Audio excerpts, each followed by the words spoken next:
The Associated Press has made the call, and El Sayed now will take his campaign head-to-head with the Republican Mike Rogers in November, and that will be one to watch. Wow.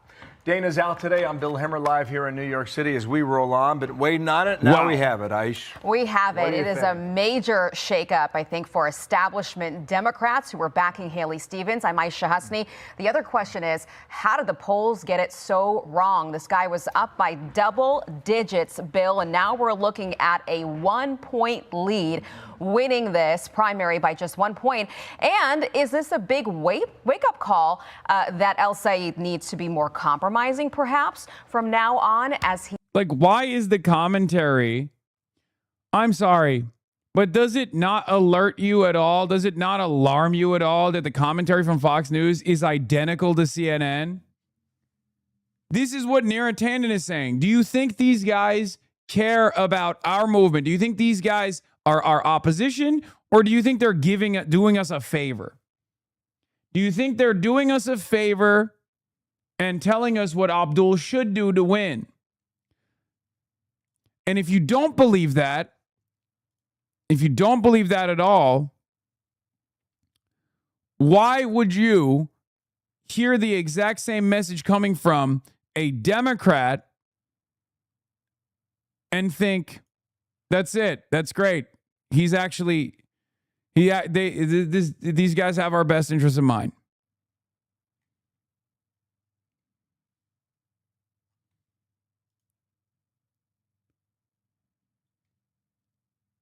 It's very dumb. This is not even unsolicited advice. This is bullshit.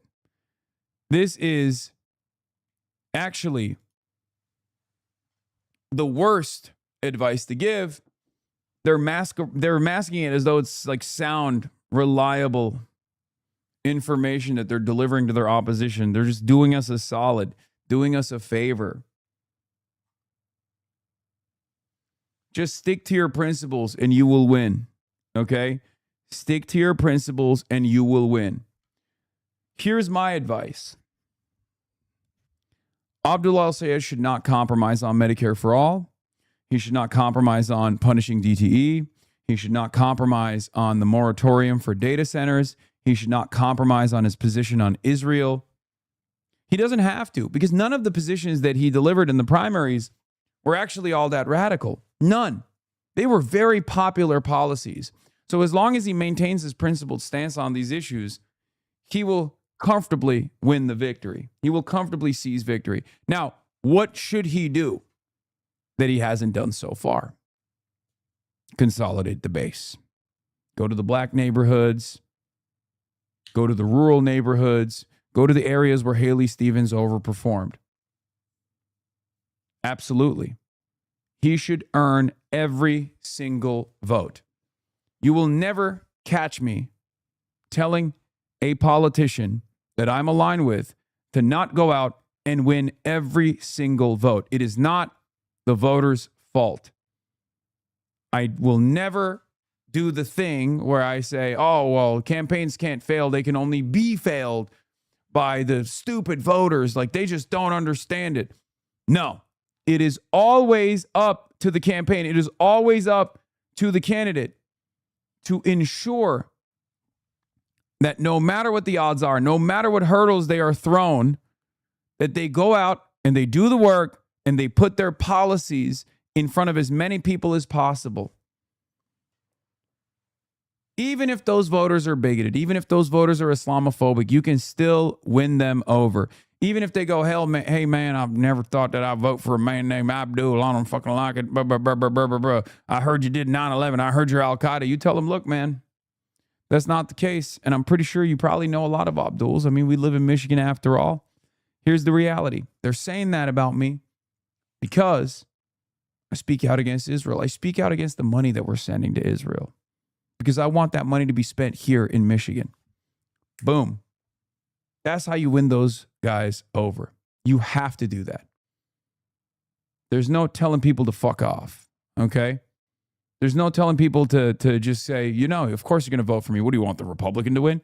That is not That is not a way to secure a victory. And I am unbelievably confident that Abdul will do just that because he did just that in the primaries. Okay? He did that.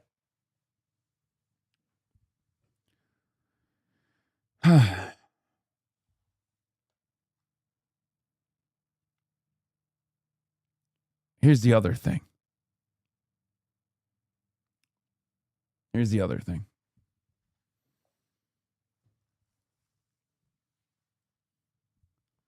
Abdul knows that because his name is Abdul Rahman Mohammed Al Sayed. He loves this country and he grew up in this country and he was always an overachiever in this country with that name.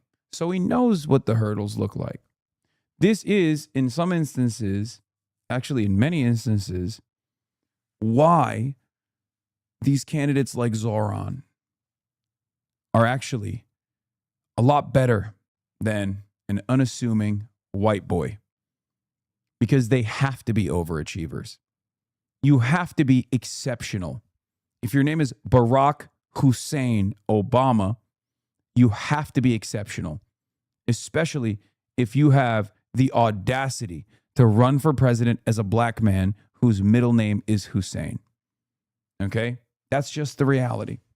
And when I say exceptional, I'm not talking about like how he governed, right? I'm not talking about what Obama did as president. I'm talking about what it takes to get to that position with that background. Okay?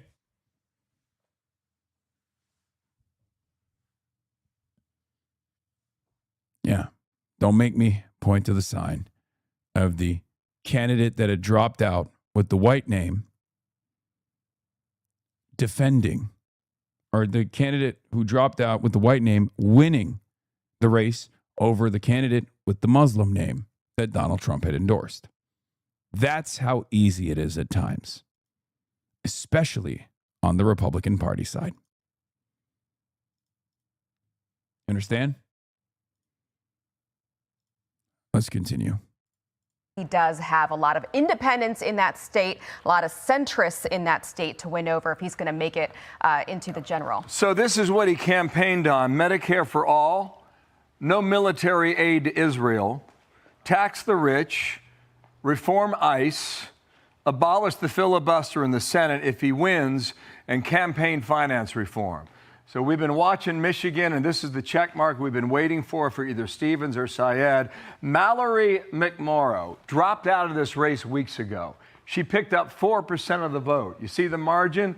It's 1 percentage point. You just wonder, had she endorsed or not been in at all, or dropped out some time ago and her name did not appear on the ballot, maybe this would have been different. But here is the case now. Haley Stevens wrote a wave of support on behalf of AIPAC, upwards of $30 million to take down Syed, and Syed has defeated that brushback pitch against him in this campaign. And we talk about Wayne County. She won it by 6 points. That's Detroit. That's kind of where she needed to be. Up in Oakland County, she won it by almost 7 points. Pretty impressive where she needed to be. Macomb County, up by 7.5 points, where she needed to be. But Syed was driving up numbers in different parts of the state. Very good down here in Washtenaw for his campaign, almost 25 points in the victory. And out here in Grand Rapids, a bit of a surprise here in Kent County. He won the county by 61 points. A lot of smaller colleges in that part of the state. And really, this is, it used to be Gerald Ford country. But the demographics have changed in Michigan. That's where Ford's presidential library is. Been a hotbed for Republicans for a long time, and nobody knows that better than my guest right now, Ronna McDaniel, former head of the RNC. Ronna, what does this victory mean? Not in a blue dot district in New York City, but in a purple state of Michigan. Oh, I think this is going to energize Republicans. Republicans who have been dormant a lot in the past few midterms, have sat out midterms, have not paid attention to the midterms, and suddenly they are awake and aware of the threat of the most dangerous ticket that Democrats have ever put forward. Not just with Syed. They have an attorney general nominee, a Soros-backed attorney general nominee named Ellie Savitt. Their Supreme Court nominees are radical. They are running on things like putting violent criminals back on the street. They have put violent criminals back on the street. So the ticket up and down on the Democrat side is very dangerous. And I think this might be the shot on the arm Republicans need to engage in a midterm where we haven't been engaging in the past 2 cycles. Okay, Ron, I should have mentioned you're from Michigan, so you know the state very well. Yeah. Rhonda, think about this right now in the battle for the Senate, okay? We've been using this in our power rankings for some time. Keep in mind, Democrats right now, they need to flip 4 seats that Republicans currently hold. But one of the seats that was leaning Democrat was Michigan. And like, how do you look at that right now? If this is considered maybe a toss-up or even a lean toward Republicans, that makes this challenge in Alaska, Iowa, Maine, and Ohio so much more difficult. But just take the Michigan case right now. If Mike Rogers were to take that seat from the Democrats, It's not lost on me that the Fox News commentary is identical. Chat, it is identical. Put it side by side with CNN. Have a bunch of like centrist think tank assholes who have like worked on the Joe Biden campaign or whatever. And they're saying the exact same thing. Oh, don't you think Abdul's race is far too radical for Michigan? It's going to have actual consequences in Texas and all these other races. They're saying the exact same thing. They need to go elsewhere in order to take control of the Senate. It seems at the moment that it's a much more difficult climb. How do you see it? I absolutely agree. I mean, Chuck Schumer and the Democrat establishment, they were all in for Haley Stevens. She spent $60 million on TV.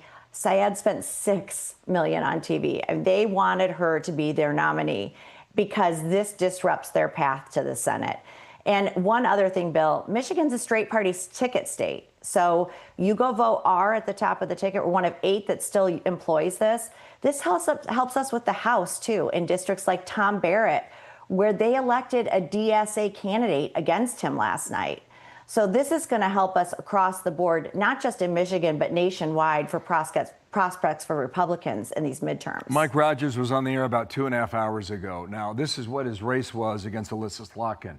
He lost, but only lost by 0.3 percentage points. It was that close. And Ronna, many people are saying that the reason it was that close is because of what Donald Trump did all over in these rural areas in the Upper Peninsula. Do you think Mike Rogers runs this well in a race with Donald Trump's name not on the ballot? When Donald Trump's on the ballot, more Michiganders turn out. It's just a fact. That's why it's harder in the midterms. That being said, Mike had a competitive primary. You're kind of wrong. Fox mentioned AIPAC, but CNN obscured the money. Fox is almost better. That's crazy. Primary challenge last time. He didn't. The competitive primary challenge has been on the Dem side this time in August. Yeah, which is precisely the reason why there's a lot of negative favorability for Abdul right now and none for Mike Rogers, because Mike Rogers went through the primary process with no attack ads whatsoever. So the current standing on the polls is going to flip dramatically, because here's what the Democrats are going to do. One, and I'm very glad that they did this, they are proving me wrong a little bit. I will admit that, okay? Democrats are far more locked in than I gave them credit. So I will apologize to the centrist Democratic forces in the party. I was wrong. You actually do care about defeating Republicans, at least for the time being. My mistake. Thank you. Okay? Kamala Harris endorsement, immediately pulling her email list to fundraise for Abdul al-Sayed. Everyone is coalescing around him. Chuck Schumer came out and said, that's my guy. Kirsten Gillibrand, that's my guy. They did that. And I'm glad that they did. I was very worried. I was very, very worried that the centrist Democrat forces would probably lean into the negative sentiment around Abdul al-Sayed. They didn't even wait for it. Okay? Yeah. Like, I thought Haley Stevens especially would have been so like Israel first that she might have actually waited to endorse or never endorsed or something like that. No. Sammy is correct. Stevens is a Dem apparatchik. She obviously wouldn't endorse Rogers or sit it out. My real worry is if Stevens' rhetoric about Abdul al-Sayed caused like 2 to 5% of her voters to sit it out. Michigan is a close state. The margins count. Drew, I'm not owned is an annoying lib, but this is a funny observation. Pretty funny that this was roughly 1 trillion times more vitriolic than Texas, and she immediately endorses. Don't give these assholes credit for bare minimum. No. Look, I'm gonna keep it $1.50. That's crazy. Look, this is real talk time. Okay. I brought this up. I brought this up in the primaries. I was really worried that the centrist forces in the party were going to try to deliver a message that progressive left flank Bernie-crat style candidates can't win in swing districts. And in order to deliver that message, they were going to tank the race. That was my real fear. And that fear still very much remains for AIPAC. Because here's what AIPAC is going to do. AIPAC already understands this territory. They were in it. They were heavily involved. I worry that AIPAC is going to try to depress black voter turnout. Let's just openly talk about it. Okay? I worry that AIPAC's number one weapon to wield in the general election will be to spam unbelievable amounts of negative attack ads in black districts to try to stop black voters from turning out for Abdul al-Sayed. Now, of course, we have a weapon on our side. His name is Barack Hussein Obama. And I do predict, maybe I'm wrong, but Barack Obama will come out and endorse Abdul al-Sayed closer to the victory, closer to the point of victory, and it will deliver a decisive blow. That's what I think is going to end up happening. But there is still absolutely an opportunity here for AIPAC. AIPAC will probably spend, AIPAC will probably spend like close to 100 million potentially, or the total expenditure in this race, if they're willing to fight for it, will be 100 million, perhaps even higher than that, especially considering that the primaries were around 64 million. Okay? AIPAC spent 34 million in the primary. They would easily double that in the general for Mike Rogers. And how they spend that matters. What they will try to do, if I'm AIPAC, what I would try to do is depress voter turnout in districts that Haley overperformed. Rural voters, like maybe a little bit more skittish, a little bit more worried about Abdul al-Sayed, really beef up the Islamophobia there. And then also try to do everything in my power to depress black voter turnout, which, again, probably not going to happen. It's not going to be effective, but I think that's what they will try to do. Okay?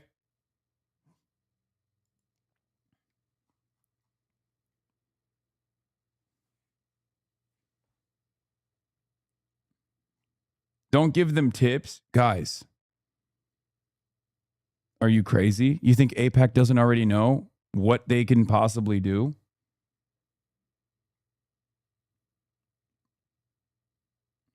AIPAC has already vowed to go after Abdul. Okay? They already know where to spend and how to spend. Now, do you really think they'll just spam the terrorism button and win? Potentially.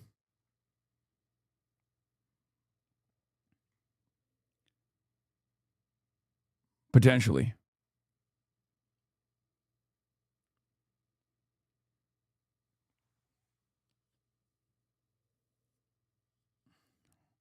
I don't think it'll be that successful, though. Especially because these boomers that voted for Haley Stevens voted for Haley Stevens not because they particularly loved Haley Stevens, but they are the most reliable voters and the most conservative voters, but not conservative on policy. Conservative as in like what they are worried would lead to a potential Republican victory. Okay? They're not conservative on the policy front. They don't really care about that as much as they care about electability. Okay? So I suspect that ad spend is going to lead to limited success. Yes, they are risk averse. Okay? They're risk averse voters. That's a better way to put it, not conservative. Adam Johnson says, the amount of money AIPAC is going to spend on Rogers is going to break records. It's going to be increasingly unhinged, racist, and sleazy. And it's going to put in stark relief why it's so obscene elite Dems refuse to denounce and indeed heavily rely on a GOP smear operation. Izzy says, Isaiah Breen, former flag for Ilhan Omar, Keith Ellison, says AIPAC is going to spend $1 billion on Mike Rogers, and I think the Democratic Party leadership is ultimately going to have to choose between Israel and winning the Senate. So far, so good. That was my fear. So far, the Democrats have absolutely outperformed my expectations. Immediate consolidation behind the winner, and immediate endorsements came in flying for Abdul al-Sayed. So far, so good. Actually, pretty great. The only people who are chirping on the sidelines are some of the consultants that are really fucking annoyed with me, and they just, refuse to be graceful losers in this regard and lock in and hopefully, push to defeat Mike Rogers. If they can maybe squeeze out like one scalp in this process, mine, then great. That's the best it's gonna. That's the best it's gonna get for them, right? That's what some of these consultants are working to do, but ultimately, the overwhelming majority of the centrist forces of power in this party, the establishment Democrats, very quickly consolidated support. So that's great. I think there's a stink in the air. Opportunists are starting to worry that Israel's support is untenable. If they couldn't win Michigan swing state with $70 million, that money is useless. It was still pretty meaningful. The overperformance of Haley Stevens showed that it was still a meaningful amount of money.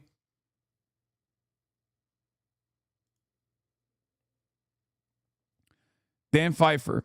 My biggest concern prior to this morning was El-Sayed winning with grace and the party reuniting, and I'm pleased to see that Haley, Gresham Whitmer, and Mallory McMorrow all doing exactly what needs to be done. Dan Pfeiffer says the Michigan primary is finally over. Even though the margin was very close, the fact that Abdul al-Sayed overcame 60 million in super PAC ads and the entire Dem establishment is an incredible feat, but he has a lot of work to do. Here are some thoughts on what he has to do. Let me start by saying that there's no question in my mind that El-Sayed can win and is probably a slight favorite to do so at this moment, but there is risk and work to do. El-Sayed lost black voters big time to Stevens, and there's no path to victory without winning about 90% of those voters and generating high turnout. Building relationships in that community and understanding the resistance to his candidacy must be a top priority. The electorate in November is going to be older, less college educated, and more moderate. El-Sayed is going to need to become more broadly appealing. On some issues, he's going to need to meet the electorate halfway or find opportunities to show that he's not a doctrinaire leftist. I don't fully agree with that. I don't think these guys are as policy driven as they are driven by the risk of a Republican winning that seat, especially black voters. I don't think he needs to change his policy platform because his policy platform is objectively popular amongst all of the base and even amongst independents, especially Israel. I think he just needs to do the Zoran method, which is lean into the black political establishment in Michigan. Hug and kiss them. Get in there. Do the work. Glad handling. Shaking hands. Saying, look, we're going to bring a lot of money to this district. Bring a lot of money to your district. That's it. Because that's it. That is what I think played a far more significant role in Haley Stevens's margins than anything else. That, and of course, the ad spend. He also has a major ally on his side. His name is Donovan McKinney. Donovan is fantastic. Donovan is beloved by all, not only in his district, but in the state legislature, where he was prior to his victory last night over Shri Tanadar. Donovan's victory is huge. Donovan's victory is huge for black politics in the state of Michigan, because Detroit, the district that Donovan is now going to oversee, is a black district. And the fact that it was occupied by Shri Tanadar, who was objectively awful, and on top of that, not black, that matters. Representational politics absolutely matters. So that was huge. Now, of course, you'll never hear that from the New York Tanners of the world who like to present me as this like out of touch white guy or whatever, when I have at this point flipped a bunch of districts from the hands of white Democrats into the hands of young black Democrats. Ironically enough, we have done that. Oliver Larkin being the only white boy, only quirked up white boy that I've worked with this cycle so far. Literally. And I guess, I mean, I can't even say Will Lawrence because like I endorsed him, but I didn't really do anything with him. But yeah, that's huge. That's big.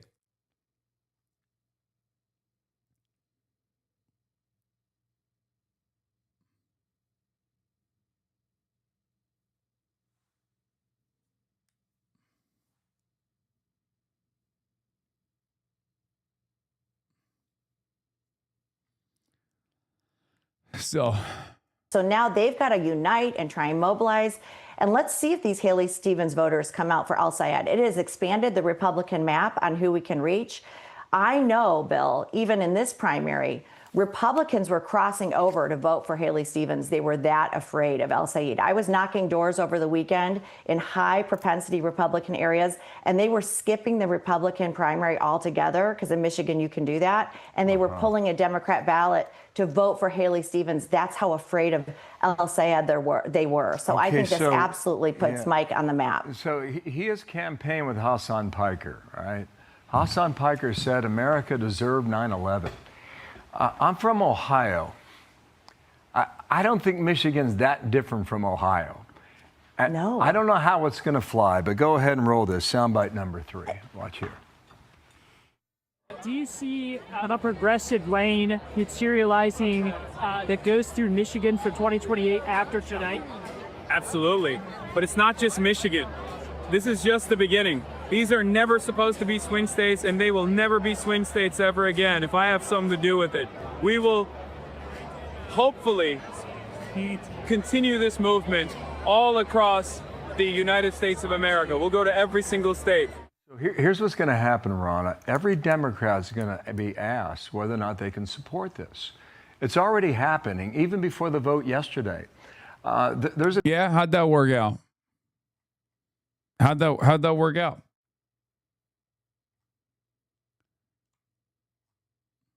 I'm telling you right now, man, I don't overestimate the amount of influence I have. These guys do, okay? I have my pocket, activist base, door knockers, canvassers, and we can do fundraisers. I can get a lot of excitement. I can draw turnout from the under 45 demographic. A lot of disillusioned voters, a lot of low propensity voters turned high propensity voters. That's what I'm capable of doing. And that is what we delivered in the primaries. And that is what we can deliver in the general too. Okay? The calculation from campaigns now is that good enough with the additional associations that will lead to additional negative ad spend? Okay? That's it. That's literally it. That's all I'm capable of doing. I can't give you 65-year-olds. As a matter of fact, your association with me might even hurt the 65-plus-year-old demographic in the long run, because then all of a sudden they're going to be like, well, you are with this dangerous radical. You know? And you got to win those boomers over. I have a theory for how we can win those boomers over. I have a theory for how we can win those boomers over with the youth turnout. Okay? Nah, the olds love you when they see you. It's weird. No, I mean, for sure. But I'm saying like the olds that are mostly seeing, not me, but a very negatively framed version of me. Democratic Congresswoman running in Kent County that I just showed, and she said, there's no way I can get behind Syed. Right. And she's Democrat now. Now, yesterday we... See, that's the thing. That's the thing. This is like... there are haters in our ranks. Notice how whenever someone comes out and says, yeah, that's actually a bad association, immediately it's weaponized by the Republicans. This is why you can't. This is why you have to have discipline. This is why you have to abide by the party line. Okay? You can't be out here doing that. You can't be out here saying like, oh, I'm a centrist Democrat and I think Abdul is a bridge too far. That must be punished. Okay? If there's one Marxist-Leninist doctrine that the Democratic Party should deploy, it's that. Okay? Follow the party line. Sure, we'll have robust democracy, a robust democratic back and forth internally within the party. But once that's over, once the winner is declared, no more factionalism. It's over. Abide by the party line. That's it. We had Debbie Dingell on. I've known Debbie Dingell for decades, and she took a different position. She said, if Syed wins, we must get behind him because we have to take back the Senate. I know Debbie Dingell is a friend of Israel. These are cross currents that I don't think the party has seen or experienced just yet, and we're about to find out how it goes. How do you see that one? And he barely won, Bill. So this was going to be this runaway train, and he barely won. And you know what he did? He doubled down on his extreme rhetoric because he brought Hassan Piker into campaign with him in the closing days. He brought this guy who said we deserve 9/11 into campaign with him. This is who Al Sayed is. But I want to do a little cautionary tale here. Republicans can't just say socialism or communism. We need to call these people what they are. They're anti-America. They are running on an agenda. Wow, I thought communism alone was enough. I wonder why Ronna McDaniel is now saying, yeah, just simply like saying communism or socialism is not enough. Now you got to say it's anti-America. That's good. Interesting. Perhaps Ronna McDaniel has seen the polls that we've seen, which show that Gen Z is actually positive on communism. To get rid of our Constitution, the socialist movement, to get rid of the U.S. Senate. They are saying, Syed has said, Gaza is more important than Detroit. Okay. He's never said that. Okay? This is what we have to fight. And where he had huge wins last night, big margins, Washtenaw County, where University of Michigan is, Ingham County, where Michigan State is. You mentioned Kent County, where, a lot of universities are. Those college kids are not on campus right now. School hasn't started. So that is where they're going to be. And we as Republicans can't just use platitudes like socialism. We need to show people how scary this ticket is, because if he gets in, this is the new movement for the Democrat Party, and it's scary for our country. Okay. Ronna, thanks for coming on. Ronna McDaniel, appreciate it. We'll stay in contact. And also right now, the Associated Press is making another call, Aisha. In the city of Detroit, a congressional district number 13, Donovan McKinney has now been declared My the goat. winner. Donovan McKinney was backed by the DSA. Syed was backed by the DSA also, but he's considered a progressive, not a member of the DSA Says he's not a party socialist. per se. Right, correct on that. So in three, let's call it 3.5 races yesterday, Cori Bush lost in St. Louis, so you're 0 for 1. Progressive. But you got a progressive who has now been declared a winner in Detroit, so now you're 1-1. You had another progressive in the middle part of the state, Congressional District 7, who won, so you're now 2-1. And Syed, we'll give him a half point because it's kind of going halfway, shall we say? So it's 2.5 to 1 based on the results from last night between Missouri and Michigan. So be sure to like and subscribe for all the Fox News latest. The race for Michigan's open Senate seat was Schumer dodges on support for far-left Dem and key race. No, he doesn't. No, he said, yeah, we're ready to beat Mike Rogers. That's what he said. In response to this from Mike Johnson, Mamdani congratulates Abdul El-Sayed for his Michigan victory. He said he's spoken with El-Sayed a few times over the past several years. He can lift a lot more than I can, he says. I don't think in any way this man is a mini Mamdani. Let's take a stand and fight to protect the greatest nation in the history of the world from being overrun by mini Mamdanis. So, a lot of characters. yeah. You must have the pro account. Well, I'm assuming that's in response to Abdul El-Sayed's victory yesterday evening.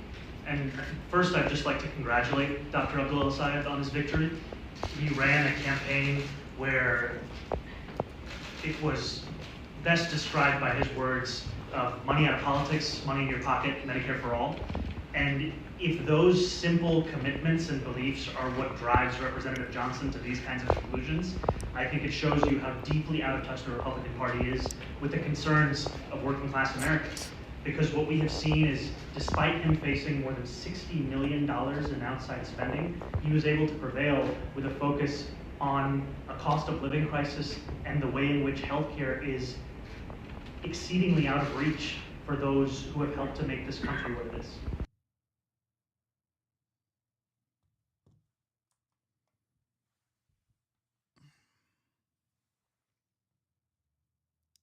You get mentioned in all the Fox News segments, I believe. I mean, that's not surprising. Guys, I said this last night and I've said it before jokingly, but it's becoming real. Yes. The Republican midterm strategy is to just say DSA, Hassan Piker, communism, radical Islamic style terrorism, Al Qaeda, 9/11. That's it. Which is good for us. It's good. This is not a bad thing. It's just what you do with that message, how you take that message and flip it back on his head.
Abdul Ramon.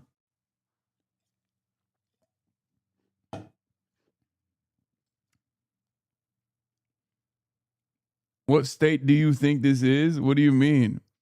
Yeah, no, this is, oh my God, this is going to go so hard. Oh my God. Wow. You're one of Abdul's OG TikToks. There are more people that have $10 million in net worth in the United States of America than there are people who can bench 225. Push, push, push, push, push. Thanks, man. Tell me one. 1, 2, 3. I got it. Come on. Come on. Come on. 315 for 1. 315, Habibi. That was good. That was really good. That was very Appreciate you, impressive. man. That was very impressive. Well, you gotta pull them up. Yeah, Give the people what they want. Come on. I mean, Come on. I mean, it's not that kind of show, man. It's not that kind of show. Come on. I want them to want me for my policy, man. It's so funny that the Democrats literally were like, we need more bro energy. We need more alpha energy. We need to like appeal to the fucking youth with like, we need to be where the youth are. And it's so funny that like, he just organically is that. And to a certain degree, I'm organically that as well. And they literally used that as a way to be like, he's sexist, he's misogynistic, he's too much of an alpha bro. This fucking sucks. Like the most shameless shit I've ever done seen. Yeah, they wanted Pete, not you. Yeah, but Pete Buttigieg is not that. He's not him. You know what I mean? I'm sorry. No disrespect. Like, you have to make sure that it's organic. You can't just like develop that. You know what I mean?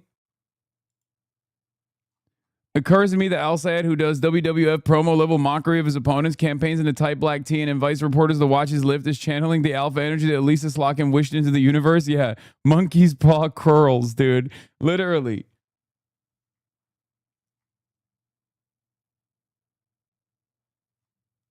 My mom said, I love Schumer's ad. He got me. My mom approves. I approve as well. That Chuck Schumer ad is beast mode. Being physically fit has no political affiliation. I agree. Yeah. It's the same with like the Democratic Party literally left the 2024 election going, we need a Joe Rogan to the left. Is Hassan Piker or Joe Rogan to the left? And then they were like, never mind. We actually don't want Hassan Piker to be anywhere near the Democratic Party. We don't want him. We hate the Joe Rogan to the left, it turns out. It's really bad. Okay? And the same goes for like, oh, we need an alpha guy. Like we need a guy who, you know, works out and can appeal to the fucking youth and get the bro vote and get the disillusioned, disaffected, you know, young voters back to the Democratic Party line. And it's like, you got it, but you hate it. Last night's marquee matchup, a lot closer than we all thought. At this hour, progressive Abdul El-Sayed is clinging to a 1-point lead. That's it, just 1 point. Michigan's largest county is still tallying the votes. We'll have more on that in just a second. So we'll take you to the board and show you where it stands in a moment. All right, we're going to skip this one. Now this. I gotta give a special GOP sounds alarm on DSA policy after Al Sayed's primary victory. All right, let's see the malding. Let's see the hogwash now. thank you to my first endorsers.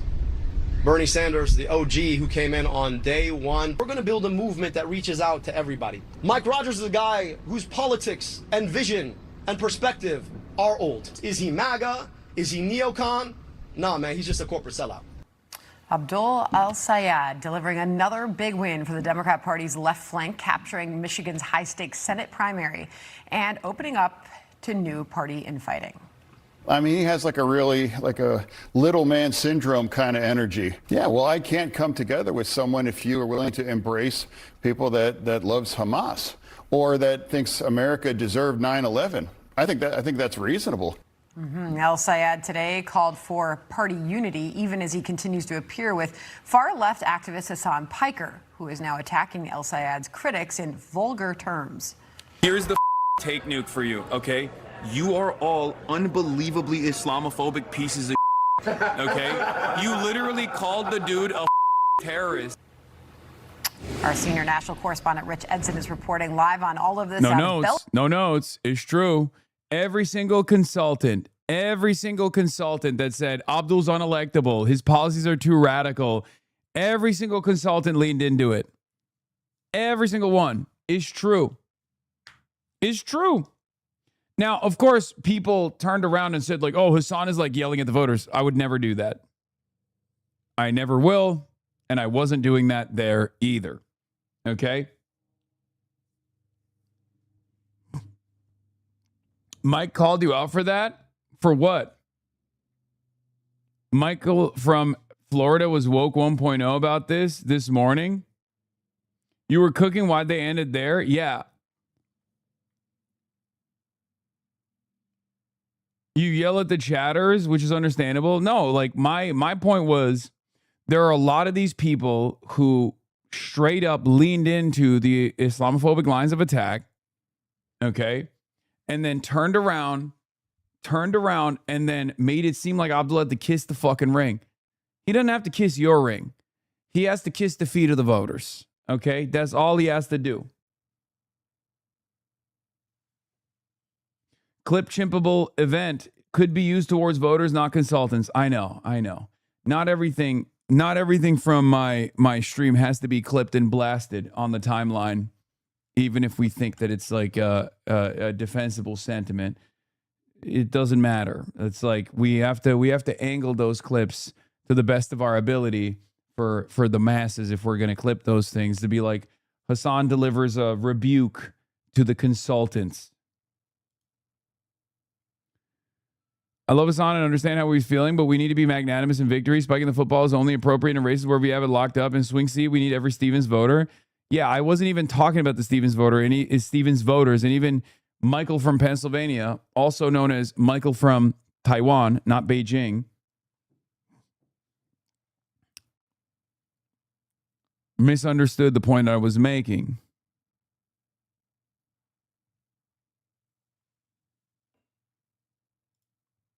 Yeah, the bots and most racist people are in the quote tweet straight up lying, but we can call it lying because we've already debunked their uncommitted bullshit, but they're still at it. At some point, we have to admit that those are bigoted extremists and work to protect our coalition.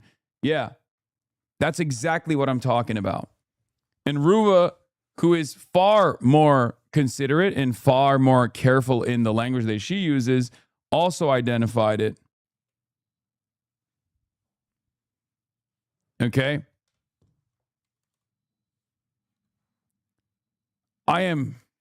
You will never catch me yelling at the voters.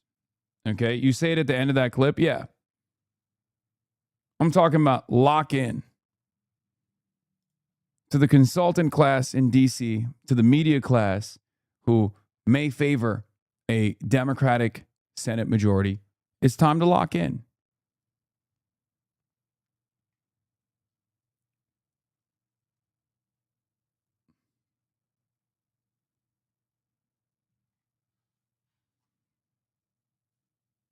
He was saying you were right, but it wasn't useful. He was trying to say, be magnanimous in victory, be a bridge building factory. I mean, I'll be a bridge building factory.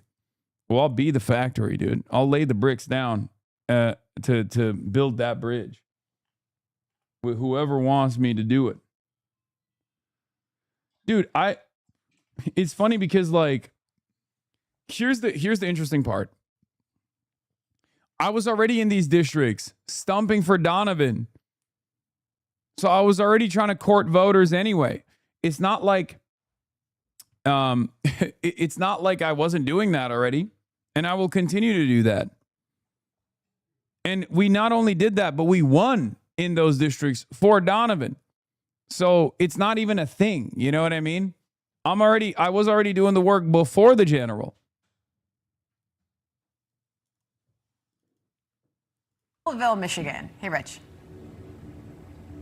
And good afternoon, Sandra. Well, Michigan Democrats say they are united behind Abdul al-Sayed after his unexpectedly narrow victory over Congresswoman Haley Stevens. We were at a press conference earlier today with al-Sayed in downtown Detroit, where he acknowledged the pretty nasty primary he just went through. You heard about the historic turnout. Sometimes, intra-family squabbles are the biggest ones. But we all know that when we walk out the house, we stand united. And sometimes we got to have it out about the conversation about who we are and who we want to be. Well, he had it out with Stevens. She released a statement today saying, quote, "I am proud to offer my support as he takes on Mike Rogers. Donald Trump and Mike Rogers want us to come out of this primary tired and divided so their billionaire backers can come in and let multimillionaire Mike Rogers walk away with this Senate seat." During their primary campaign, Haley Stevens called El Sayed's rhetoric divisive and said that he wanted to blame all his problems on Jewish Americans with his focus on criticizing Israel's government and AIPAC spending on this race. She also criticized El Sayed for hanging out Monday night at a pool party with influencers like controversial progressive commentator Hassan Piker. Piker was also at El Sayed's party last night. Referring to Piker, Stevens yesterday said, "We don't need demagogues or people citing allegiance to Chairman Mao coming into Michigan." Republican candidate Mike Rogers says on all... So that fucking pool party, dude. Holy shit. I mean, look, I'm not gonna lay any fault in anybody's hands here, okay? But god damn, they got a lot of fucking mileage out of that shit. Oh my lord.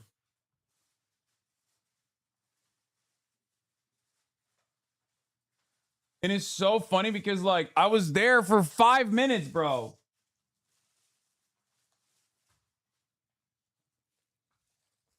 I spent the overwhelming majority of my time door knocking and canvassing. Okay?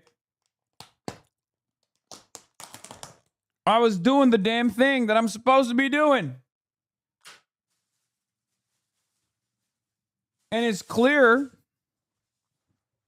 that it's not like I was ready for a pool party. It's not my pool party. And I certainly wasn't ready for a pool party. I wasn't even dressed in pool party attire.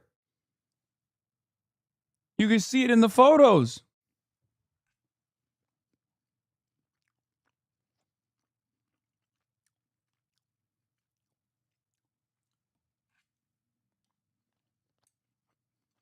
All this, quote, "The choice in November is simple, common sense or complete insanity. Abdul isn't just another liberal. He is an extremist." This morning, El Sayed challenged Rogers to 5 debates in the next 13 weeks until Election Day. Oh, hell yeah. Also,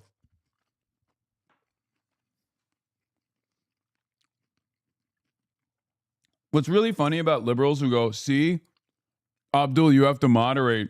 You're too radical." What's really funny about that narrative is they call Haley Stevens a socialist, man. Like, they would have called Haley Stevens a radical socialist anyway. And it's not even a speculation. Donald Trump did that. Donald Trump did that shit. Yesterday, Donald Trump came out and was like, Haley Stevens is a socialist and Abdul's a communist.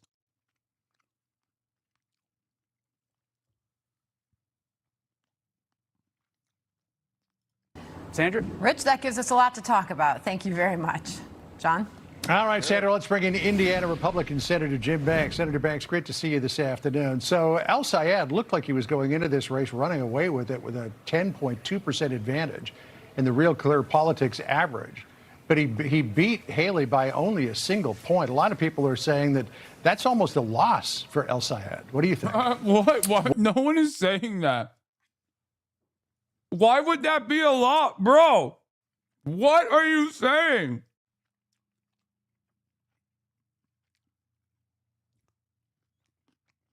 You know, I know he overcame $64 million, 10-to-1 ad spend, $34 million in AIPAC money. But, you know, that victory is actually somehow a loss. Is there ever a moment when the left wins where the left loses, they're like, well, this is a big loss for the left. The left wins, and they're like, this is a big loss for the left. Okay. Well, yes, all of the pundits thought this race would be a landslide victory for El Sayed, and it wasn't. But I think that's because Michigan is a blue-collar, working-class state. You have a lot of union Democrats, factory workers that live in that state that don't want to vote for a guy like Abdul Rahman El Sayed, who wants to take away their gun rights. He wants to... Well, not even. Just really hitting that, huh? He wants to codify Roe v. Wade and overturn the. Yeah, famously, labor union rank and filers hate codifying Roe v. Wade. What the fuck?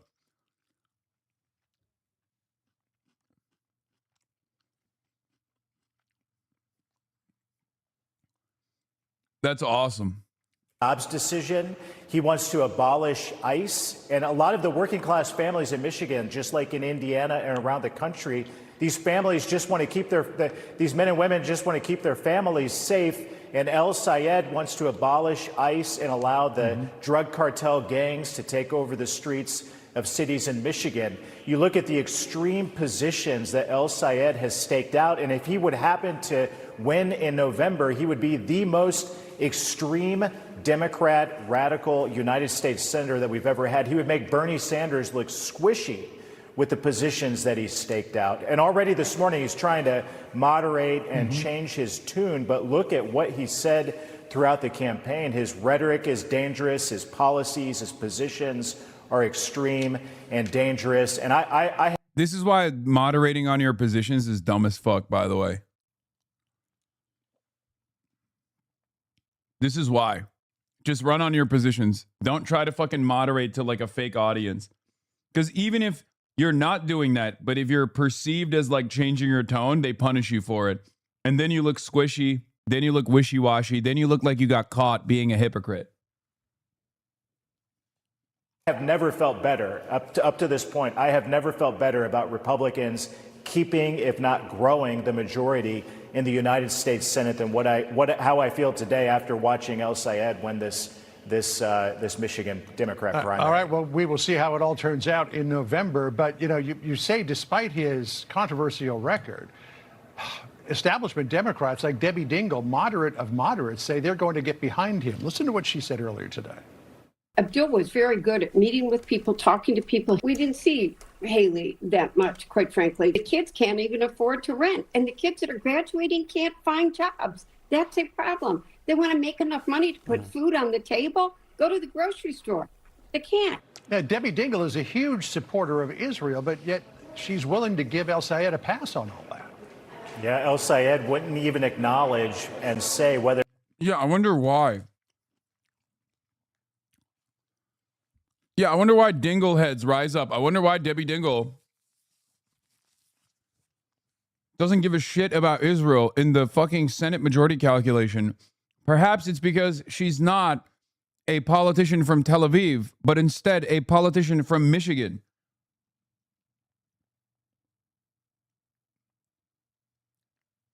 God, they're so funny. They're like, I can't believe it. Debbie Dingell is a huge supporter of Israel. What is going on? It's like, yeah, I don't know. Maybe because she's an American politician in fucking in Michigan. Maybe perhaps that's the reason. They're not Israel had a right to exist. But you hear Debbie Dingell and other Michigan Democrats around the country, they are afraid of the DSA wing, the radical extreme wing of the Democrat Party. And that's why they're going to support a very flawed extreme candidate to their own detriment. And this isn't just about Michigan. This is about the whole country and what the Democrat Party has become in America as we head into this midterm election. That's what this is all about.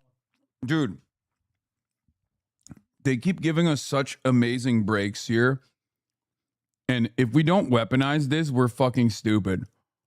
Just play this shit over and over again and be like, Republicans are not America first, they're Israel first. Like, Republicans literally care about Israel more than they care about America. Democrats are the only party that actually places America over the interests of Israel. It's very clear. Look at Donald Trump's agenda. We have to fucking lean into it, man. I don't know what the hell. God, it's just so tough. Because, I mean, look at the money cannon that AIPAC dropped.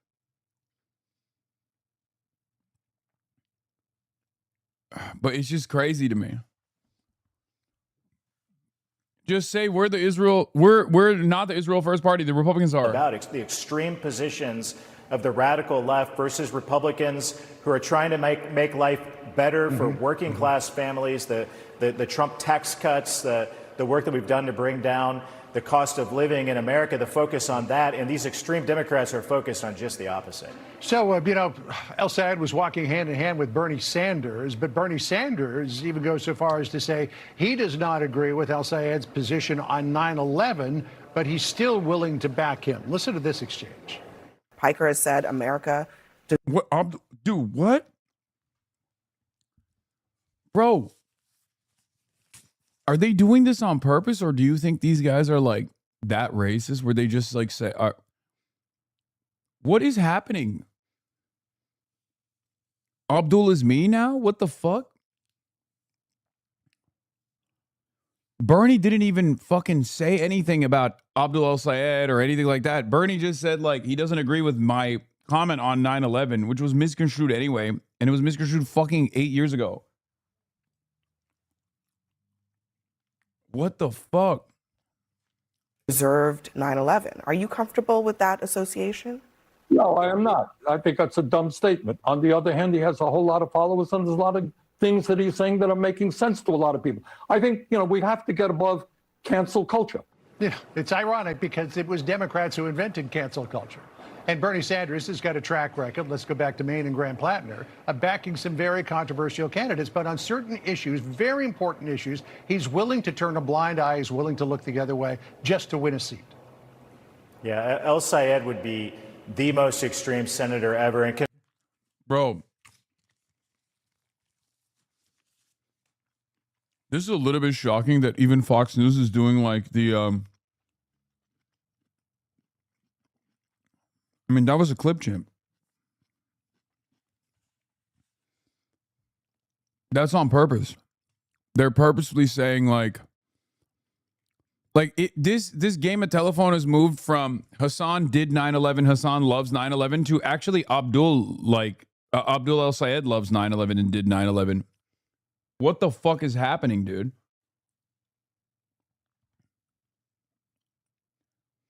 They're doing the shit that like those clip accounts do on Twitter, where they just will take a clip and then post a totally separate description, or sometimes the opposite description, and then everyone responds. All the bots respond to the description instead.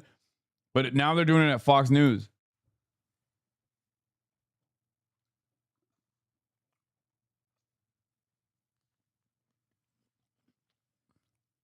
contrast that with Mike Rogers, by the way. Mike Rogers is a patriot. He served in the United States Army. He served in Congress, dedicated his life to public service, served in the FBI, has an extraordinary track record, and barely lost.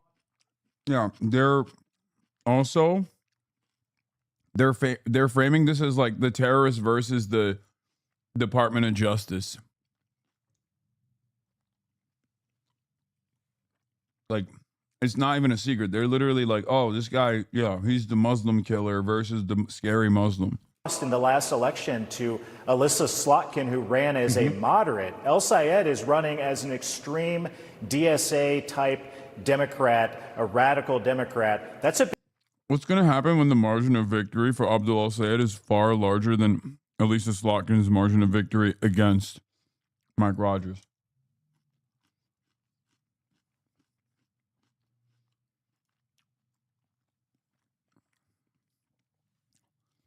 Following Rogers, Cotton inaccurately attributes the America Deserved 9/11 line to El-Sayed, not Piker, who said it. I don't think Republicans are in a PolitiFact watching mood here, more of a make the SOB deny it mood. Yeah. Yeah, they went from Abdul. Dude, they're so racist, brother. What the fuck?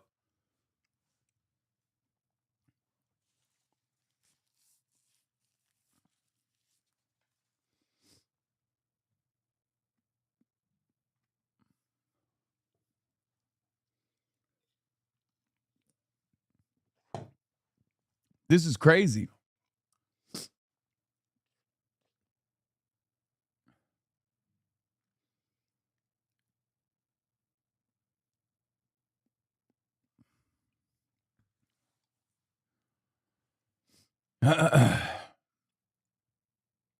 Trump attacked Abdul. Filth, crime, death, destruction, embarrassment. You lose your home, you lose your apartment, And that's where the communists will take us 100%. When I watch Abdul, he's full of shit.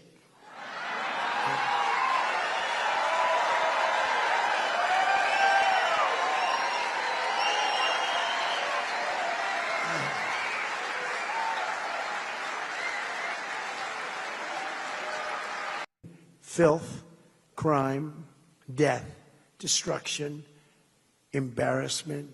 You lose your home.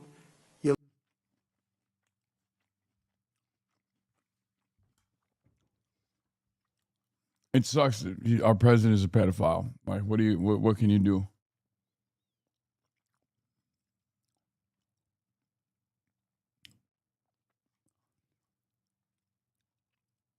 Big difference. I have a great feeling about Mike Rogers.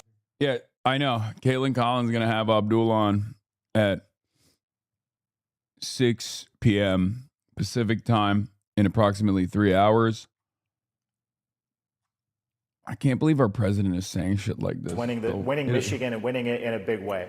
All right, we'll see. The Real Clear Politics average at the moment, I know it's just a snapshot in time, has only got Rogers ahead by 0.3 of a percentage point, but we'll see. We got a long time between now and November.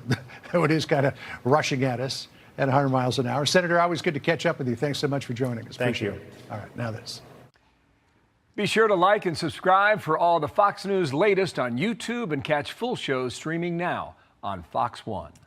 Right, tonight, if the polls are accurate, Abdul El-Sayed has the edge big time in Michigan's Democratic Senate primary. Remember, this is a Democratic primary. You usually have, well, more activists on both the Republican side and the Democratic side voting in a primary.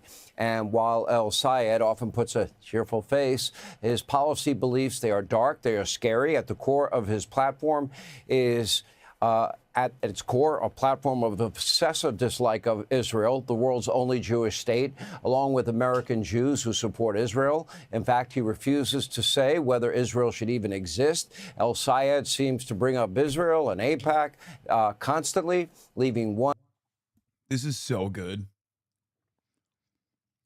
This is so fucking good for us, dude. Them panicking about Israel is so fucking good for us because, again, unbelievably unpopular, only slated to get worse. Like,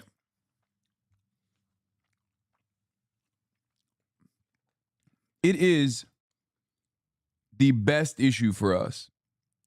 It's the best issue for us because it's also increasingly less popular in the Republican Party as well. So every time they fucking cook on this shit, like, it's the equivalent of, like, it's a layup. It's easy money. It's the equivalent of them complaining that Abdul El-Sayed is, like, too anti-data center or anti-flock cameras or some shit. You know what I mean?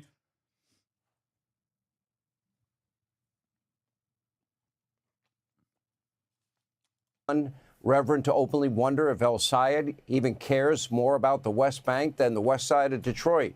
And to make matters worse, El-Sayed, well, of course, we've been talking about it. He's very good buddies with radical socialist Hassan Piker, the guy that, as Kevin Corke told you, said that America deserved 9/11. Clearly does not like Israel, features framed images of our Twin Towers burning on his podcast. In fact, according to FoxNews.com, just last night on election eve, Piker and El-Sayed, they were partying together. El-Sayed is happy to have Piker's support. Take a look. Was campaigning with him a good idea? Look, I want to reach out to his viewers. He has a 3 million person platform, and there are things that Hassan and I disagree with, if you watched any of our content together. And there are things that he and I agree with. On the question of taking on the fascism of the Trump administration, we agree. Now, it's not just a common hatred of President Trump. The pair of radicals agree on pretty much everything. Now, keep in mind that Hassan Piker hates America, wants to destroy capital. I like that he has to, like, keep repeating that I hate America so that people don't forget, like, why they're supposed to hate me. Because even then he understands that, like, most people in his audience still don't know who the fuck I am or why should they even care. It's like, no, you have to remember, we hate this guy, okay? We hate this guy. Why do we hate this guy? Because he hates America.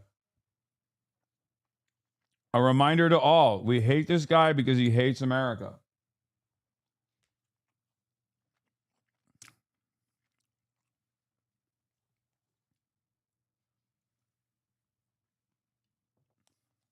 Capitalism likes to dress up as Mao and constantly praising, one of the world's most violent dictators. But Abdul el-Sayed doesn't seem to mind. In fact, despite calling our duly elected president a fascist, el-Sayed could not bring himself to say a bad word about the dead Ayatollah, the supreme leader, the Islamo-fascist dictator, who, by the way, murdered scores of Americans, Iraqis, and his own people in Iran. Take a look. I also want to remind you guys that there are a lot of people in Dearborn who are sad today. So, I just don't want to comment on Khamenei at all. I don't think it's worth even touching that. I don't think it's worth touching that, but Trump's a fascist. Okay, this is not someone interested in putting America first. Wait, what do you mean? That low-key is the most American position. Yeah, he's talking about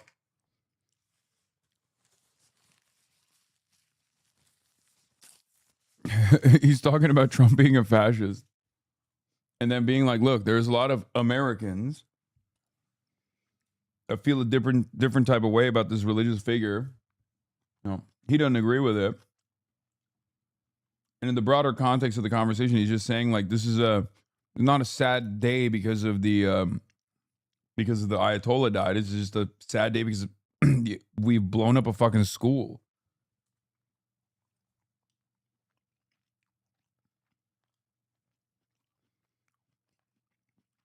Doubly sad because of those actions leading to global crisis that has negative consequences on Americans. Atlantic put it, Abdul el-Sayed, he fuses two toxic ideologies together. And that is now commonplace in the Democratic Party. This includes an over-the-top anti-Israel obsession and, of course, democratic socialism. Like all other DSA-backed candidates, el-Sayed is vowing to eliminate private health insurance in favor of a... Okay, I'm going to repeat this one more time. Abdul el-Sayed is not in any way, shape, or form affiliated with the Democratic Socialists of America. You can at least say he's associated with me, but I am not associated with the Democratic Socialists of America. Did that work, you think? I am not a member of the DSA. You guys should join DSA, though, of course. If you haven't already. I don't know what you're waiting for.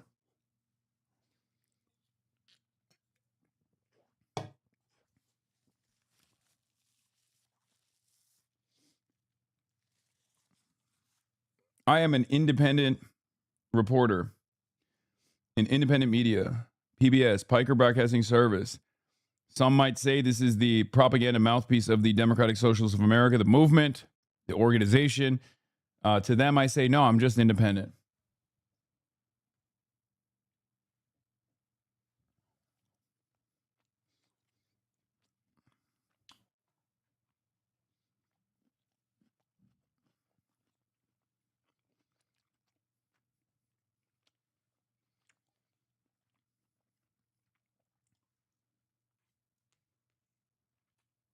A single-payer system. Ask the people in Canada why they so often come to America for health care, even though it's free up there, and they have to wait, and it's inferior. And, of course, he wants that to cover illegal immigrants. Speaking of which, el-Sayed wants to abolish ICE, reduce military spending, seize the means of production of America's top tech companies, expand government handouts and taxes to every aspect of life. He wants a cradle-to-grave, womb-to-the-tomb ideology. These are extreme beliefs, but not in this modern Democratic radicalized party. In fact, more than 250 Democratic socialists already serve in public offices now all across our country. Now, 90% of them were elected since only 2019. So far, in this year's primaries, 35 DSA members have already beaten establishment Democrats, and there are more to come, likely one tonight. In other words... We're so fucking goated, dude. Holy shit. The Democratic Party is quickly, as you once knew it, going extinct, is now being replaced by a group of extreme, American-hating, Israel-hating communists that would like to destroy our entire way of life and, frankly, remake America in an image you wouldn't recognize while China rules the world. And despite the extremely high, stakes here, this is the best, establishment Democrats can do? And you better believe I'm going to be doing it with a little bit of joy, a little bit of enthusiasm, a little bit of energy, and a little bit of stick it to them. Because that's the Michigan way. And I'm not supposed to pick up this microphone. I think it's just laying down. Did you want me to or no? What do you want me to do? Hold this? Holy smokes. I mean, if you can't hear me and you need the mic, I'll do it. You will see darkness, you will be pushed, and our society needs you to stand together at this time. Our country loves you. To our doctors and our nurses, I wear these latex The gentle lady's time has expired. The gentleman from Maryland is Okay, then. All right, thanks for watching. Check out my new podcast, Hanging Out with Me, Sean Hannity. The big interviews, the debates you won't get anywhere else. Son of a bitch. Abdul El-Sayed has really worked to embrace online influencers in this campaign, including some who have offended some mainstream Democrats. It's all part of an effort to try to reach a wider swath of voters in this election. In the days before the primary, El-Sayed attended a pool party for content creators, and at his campaign primary night event, there were a number of progressives with large online followings, including a few Democratic Socialist candidates. Now, notably, Hassan Piker, the progressive Twitch streamer. Michigan is not a purple state. It's only considered a purple state because the establishment Democrats dropped the ball twice.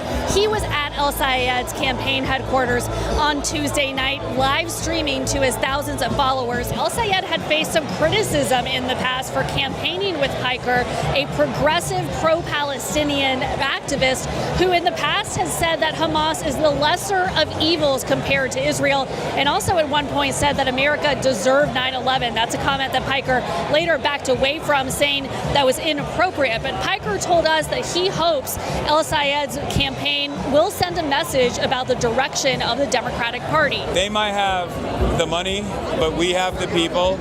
And as long as people are organized, they are virtually impossible to defeat. Dr. El-Sayed defeating Congresswoman Haley Stevens.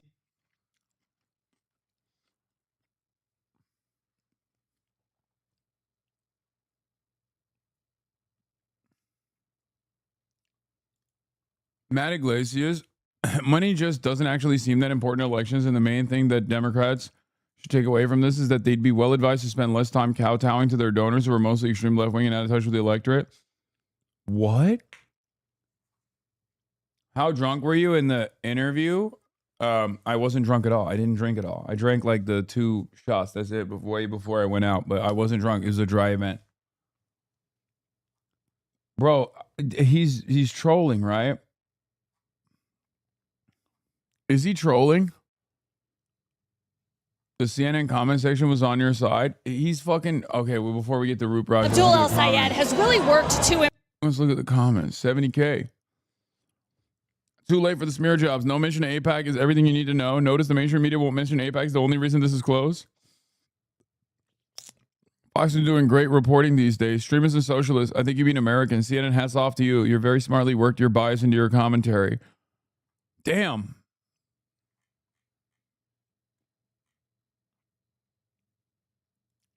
I feel like I'm being defended. Defeating Congresswoman Haley Stevens, now setting his sights on the midterm election this fall, where he'll face Republican Mike Rogers. Here's a look at the results in that Democratic primary. Dr. Abdul El-Sayed getting just over 48% of the vote. Haley Stevens getting 47%. It was a tight race. And look at this. Mallory McMurrow, who had suspended her campaign weeks ahead of the election, still received 4% of the vote as well. Dr. Al-Sayed greeting his supporters this morning at the Spirit of Detroit alongside McMurrow, who actually officially endorsed him and introduced him.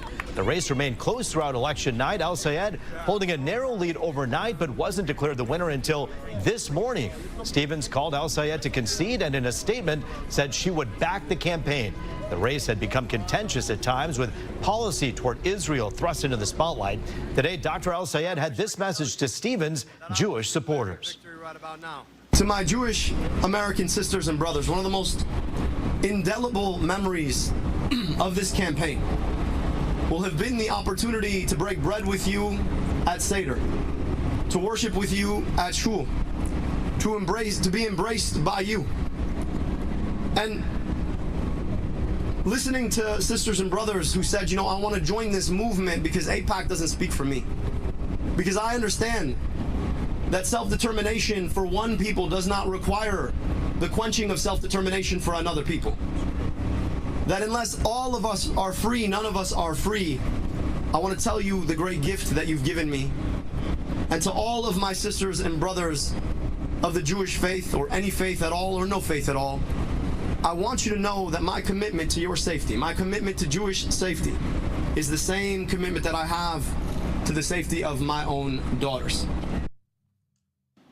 Meantime, Mike Rogers responding to Al-Sayed's victory, saying in a statement, quote, Abdul doesn't represent a vision for the future. He's leading a movement grounded in ideological fanaticism. His agenda. I do wonder, like, will there ever be a point where, because the thing is, Jews are super woke in their voting patterns for the most part. Like 75% Democratic Party, one of the most like liberal demographics in the country, right? So I wonder if there's like a point where they'll be like, why are all of these people that we would otherwise like, that we would otherwise agree with, constantly saying that they just like don't fuck with Israel, but they're also simultaneously constantly telling us like they don't hate us. Like, will there be a moment? Like, I talked to the Jewish Telegraphic Agency last night. I don't know if you guys heard. I don't know how much of that conversation you picked up. And I don't know if JTA actually wrote about it. But I had like a 10-minute convo with them where I was just like, look, man, I understand. And Abdul talks about this too. Like, we're Muslim American. Like, we understand what it's like to be discriminated against, without knowing anything about us.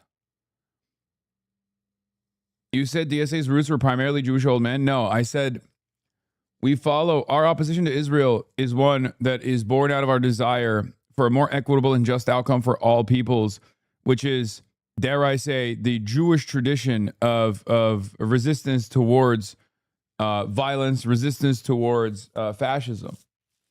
That's what I said.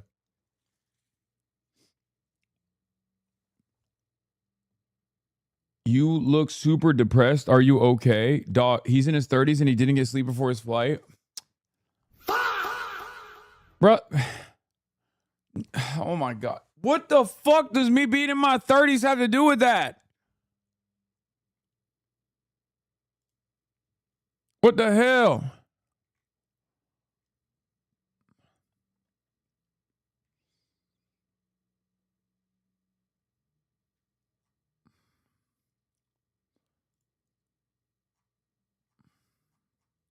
Yo, that's ageism. Would make our communities less safe and our state less affordable, end quote. Joining us now live via Zoom, we welcome the Democratic nominee for U.S. Senate exclusively here at 5, Dr. Abdul Al-Sayed. And Dr. Sayed, it's good to see you. The last time we talked was on the debate stage here at Fox 2. And here you are as a victor. That's the Baltimore Maoist Roop Raj. Your thoughts moving forward into tonight and into the rest of the race?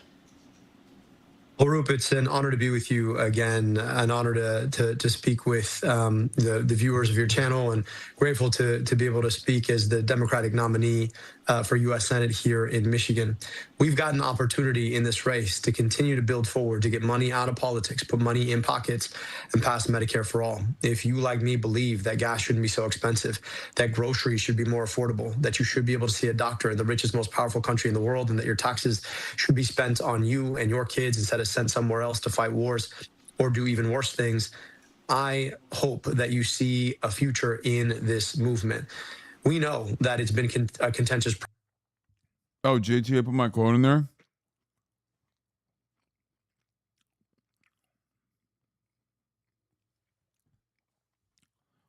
Hassan Piker, the influential left-wing streamer and strident Israel critic, who's campaigning with El Sayed this spring, touched off a firestorm of controversy, was present and live streaming from the scene. When asked by the JTA what he would say to Jewish voters who feel El Sayed does not share their concerns about anti-Semitism, Piker replied, Abdul El Sayed definitely cares about anti-Semitism. Look, we're Muslim Americans, okay? This is something that we deeply understand. That's part of the reason why it makes it all the more sad that there's so much crosstalk and so much misinformation out there, Piker continued. We oppose Israel in somewhat of a Jewish tradition of anti-fascism. It's nothing different. It has nothing to do with Jewish people at all, and everything to do with all the harm that has happened so far. I did that for the bubala, okay? I did that for like the aunties. Like I feel like if an auntie reads that, you know what I mean? Like I feel like an auntie is gonna read that and be like, oh, I actually kind of understand what he's saying. You know what I mean? I don't know. I don't know if you guys actually clocked it, but I give very different answers to different outlets. I mean, it's the same answer, but I choose my language very carefully.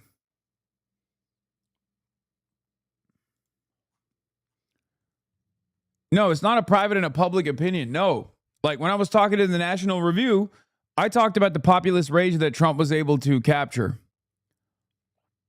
And how now that populist rage is on our side because the Republicans haven't put America first as Trump claimed he would.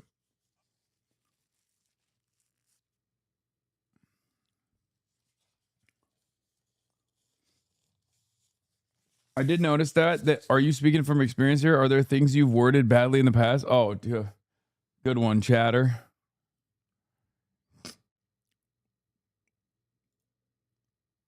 Good one.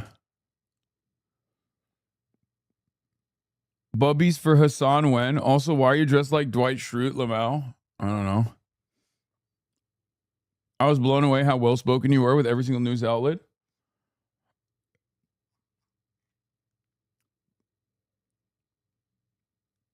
You target your speech directly to the readers of whichever outlet you're talking to. It's insanely talented to see you do it. Yeah, I would say that might be my most impressive feat. That's the thing that I'm very good at. I don't think you have worded anything badly in the past, unironically. Okay.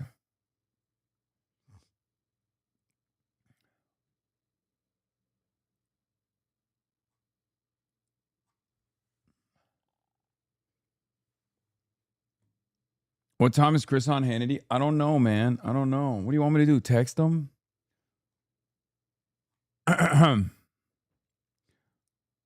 Ted Douche. You can't claim to stand with the Jewish community and immediately call an entire nation of Jews bloodthirsty. This demonizing language is exactly why Jews across America don't feel safe. Insane to see American politicians who have spent decades demonizing entire countries before invading them now saying criticism of Israel is off limits because Jews live there. By the way, note how we erased a fifth of Israel's population as Arab and not Jewish. The constant conflation of Israel with Jews by Israel supporters is so cynical and dangerous. I can't say it often or loudly enough. Oh, God, he gets so debate lordy with this stuff. Same point made here. I love the Jewish people and I love Judaism, but fuck the only Jewish state and fuck the most important advocacy organization that represents them. Give me a break. People are just talking about two completely different things when they say anti-Semitism. Nadav is asking whether someone, a friend of the Jews, as a collective, while El Sayed is saying he'll give every countryman a fair shake regardless of their background. I mean, I think all of this is wrong.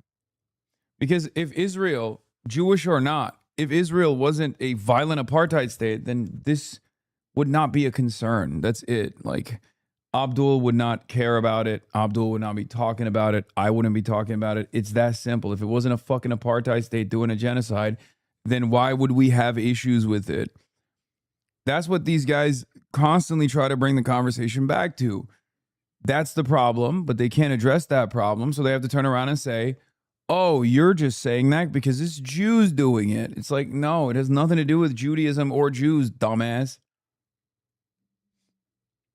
But it doesn't matter because in the mind, like I've already given up on this, and I know many of you anti-Zionist Jews in the chat probably have given up on your parents on this. Hopefully you haven't. Hopefully you're still pushing. But like at this point, it's not lost on me that I think the overwhelming majority of Zionists would rather delude themselves into thinking that like all criticisms of Israel actually come from this like hidden or not so hidden form of anti-Semitism.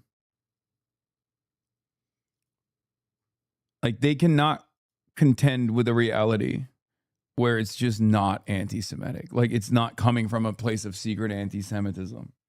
It's crazy.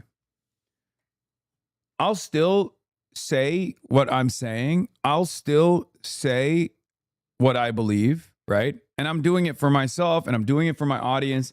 I'm doing it so that I'm like still making sure that people understand. It's not a course correction or overcorrection or throat clearing so that people don't yell at me.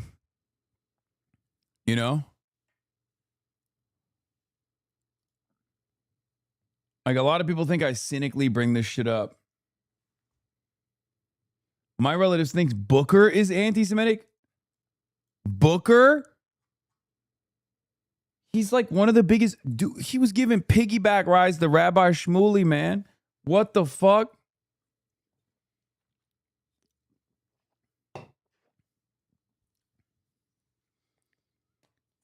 What more can you do? Cory Booker literally was at Oxford University giving motherfucking piggyback rides to Rabbi Shmuley.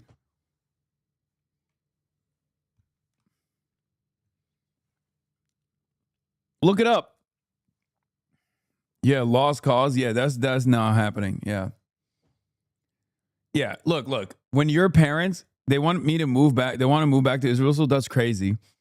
When your parents are saying shit like the New York Times is the most anti-Semitic newspaper in America, that's when you know they're like kind of cooked. When they're saying like that's one of those. Well, I mean, the Cory Booker thing is even worse than that. Like that would be the equivalent. Saying Cory Booker is anti-Semitic would be the media equivalent of like saying the Jewish Telegraphic Agency is anti-Semitic. Like the Jerusalem Press is very anti-Semitic. They have some opinion editorial pieces that are slightly critical of Benjamin Netanyahu at times, and I can't stand it.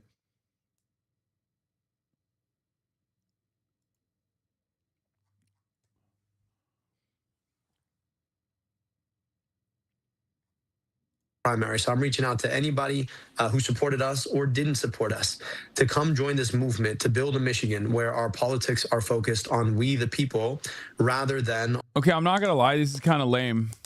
I miss Haley Stevens' voice. Come on, Abdul, just say like that's the Michigan way or something.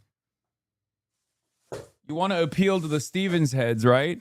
Myself included. Obviously, I hope you guys know the reason why Haley Stevens overperformed is because I put the mules in her direction, right? Like we actually deployed mules on election night, and those mules were actually for Haley Stevens. We're Haley Stevens lovers. She was growing on me.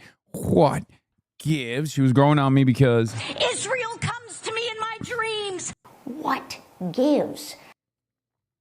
You should take that JTA journalist on a follow-up interview. Yeah, she was actually. That JTA reporter seemed much nicer than the other guy, and the other guy's like kind of woke too. The other JTA guy that did that ADL hit piece on me, it made me really sad because I talked to him for 2 hours and we were yucking it up. Okay, and he seemed like kind of woke too. I had asked some friends like that know him, like what his perspective is, and then I think like he got hit with the editorial beam. Where the editor was like, no, you can't use any of this shit. You have to literally fucking do the ADL press piece.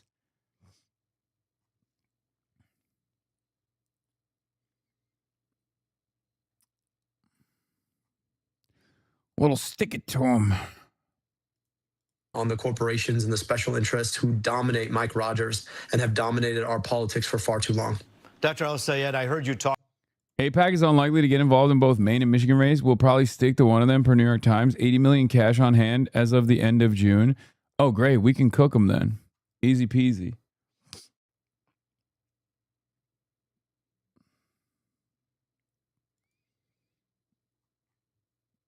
He's a communist.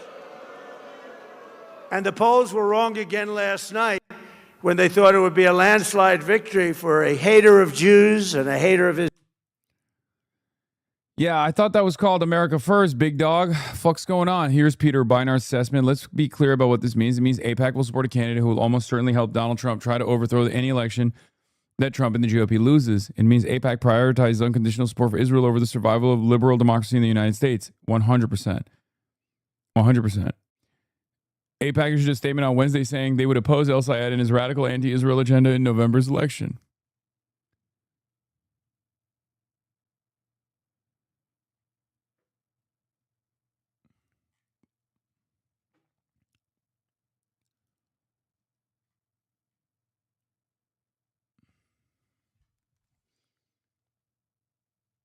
Only 80 million? What a bunch of brokies. Okay, dude, don't test them.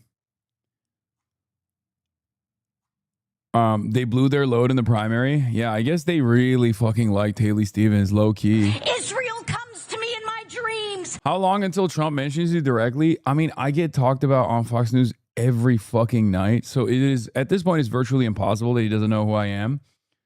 Or at least like hasn't heard my name, let's say. Liberals are in the death throes of identity politics. When people try to call me establishment, I look at that as a slur, particularly as an African-American candidate. I'm trying to figure out who the establishment is, right? I think that when we talk about... That's great. Dude, that's awesome. First of all, that's awesome. That's awesome. Crowley, I'm calling you as your campaign manager, David Crowley, keep posting that shit. Okay? Now that right there, that's the good stuff. Okay?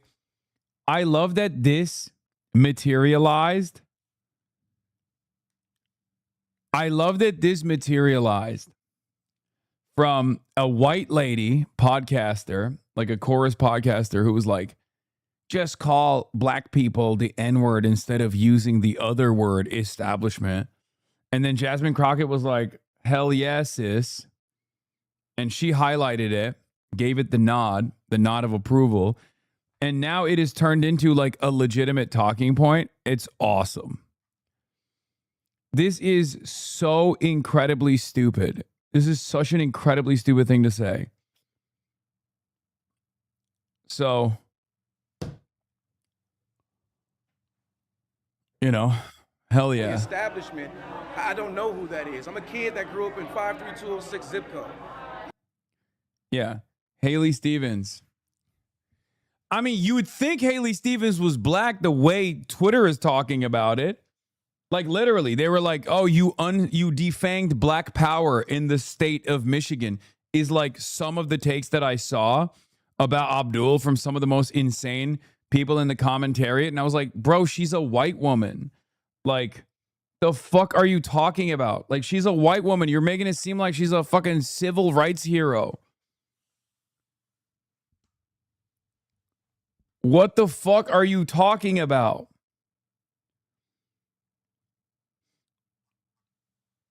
Like, here's the thing. I don't think people in Detroit perceive it as that. Haley Stevens is not a black woman and she's not a Jewish woman. She is a white Christian woman, okay? What the hell is going on? Like that argument is so interesting because like, okay, so like between Donovan McKinney and Shri Tanadar, then Shri is the actual black candidate in the race. Is that the fucking idiotic argument we're making?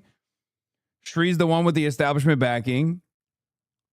Like what are we doing? Like this is so stupid. Why can't we be normal about this shit? My parents was drug addicts and suffered from mental health. I worked extremely hard to be where I am today. And so when people try to call me the establishment, I look at that as a slur, particularly as an African-American candidate. And so I have never ran for office to protect the establishment. I've always been here to protect the people. That's my foundation. That's what I'm going to continue to do as a county executive and what I'm going to do as the governor of Wisconsin. Oh, you're doing the race science wrong. Pro-Israel equals Jewish, centrist equals black. Therefore, Stevens, black and Jewish. Okay, that makes sense. Literally, yes, Daria Eliza won't be led into the black caucus. Yeah, I saw this. Daria Lisa Avila Chevalier's entry into the Black Caucus isn't a guarantee. Not if she doesn't support Hakeem along with other issues, one senior member told Axios. Another said, DAC absolutely will not be welcomed if she doesn't support Hakeem. But she's black. Like, this isn't like, is there a precedent for this? Like, are you going to do the same to Chris Rabb? Like, not only are these black candidates, but they're from black districts too. You know what I mean? It's not like a fucking situation like, you know, normally when you have like a Republican, like a black Republican will come from like an overwhelmingly white district. You know what I mean? Like these are black Democrats that are coming from sometimes overwhelmingly black districts. Like Chris Rabb is from the blackest district in the country, right? Chris Rabb represents the blackest district in the country. You cannot deny Chris Rabb entry into the Congressional Black Caucus, not only because of his like activism background, his familial lineage, like, but also, again, it's important. Like the districts that you come from matter, right? The districts that you come from also matter. Like if Daria Lisa, as a Afro-Latina, came from like, I don't know, like an overwhelmingly white district, you could just be like, oh, this is a representational pick, but it doesn't matter. Like they're not in charge of, they're not, you know, responsible for like a black district.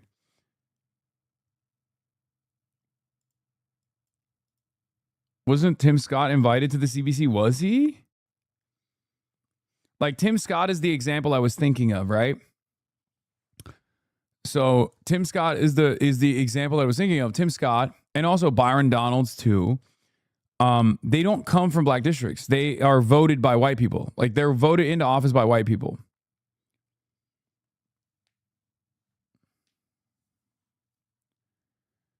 So it makes sense. As to he was invited in 2010 but declined. That's crazy.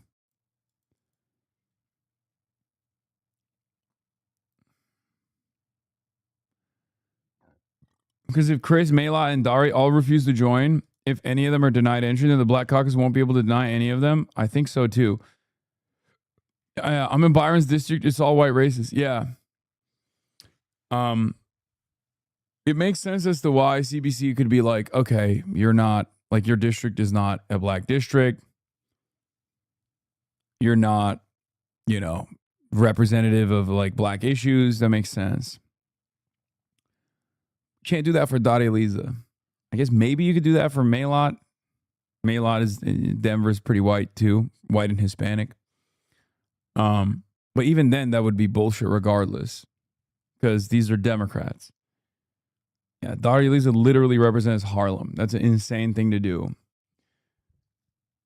Donovan McKinney, Chris Rabb, Daria Lisa Avila Chevalier, Maylot Quiros. These are black candidates who, with the exception of Maylot, represent black districts.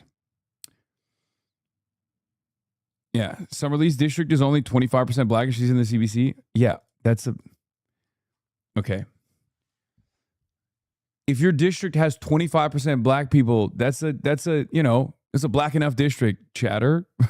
25% is more than double the percentage of black people in the national average. Pittsburgh can be considered a black district. It's very significant. If it's half, if it's less than half, then it's not like a particularly black district.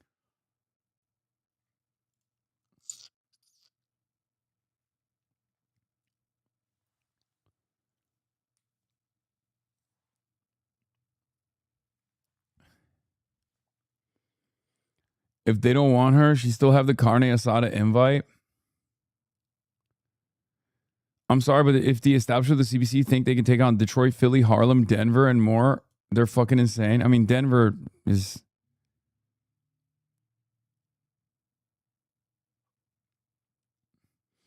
DSA needs to reach out to more black communities. They have like no presence with us. Yes, I know. Trust me. I know.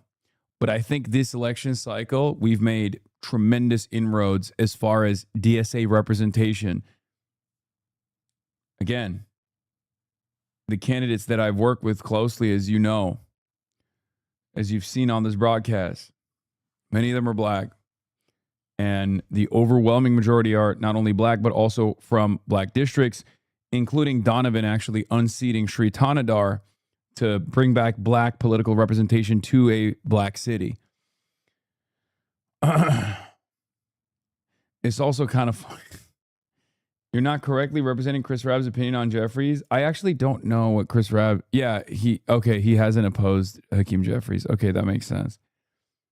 I wasn't inferring that he does. I was just simply stating that this is like a part of the same coalition. Donovan seems like such a nice dude. He's so cool. I love him.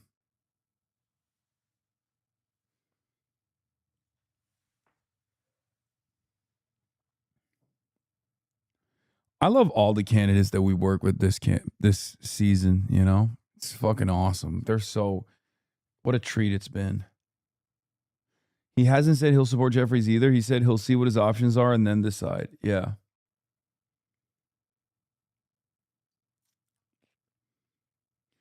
You're right about Colorado's first district. There's only 9% black. That's actually more, that's a higher percentage of black people in Colorado 1 than I thought. I thought it was like 3%.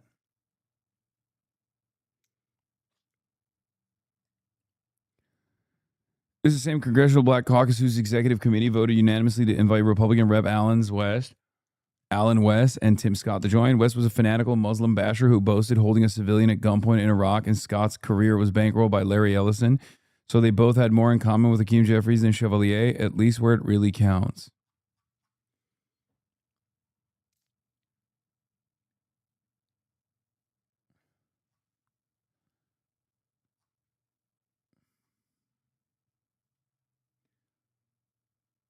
People on Reddit love the energy. Donovan McKinney, DSA endorsed House candidate for Michigan's 13th district. He's the man.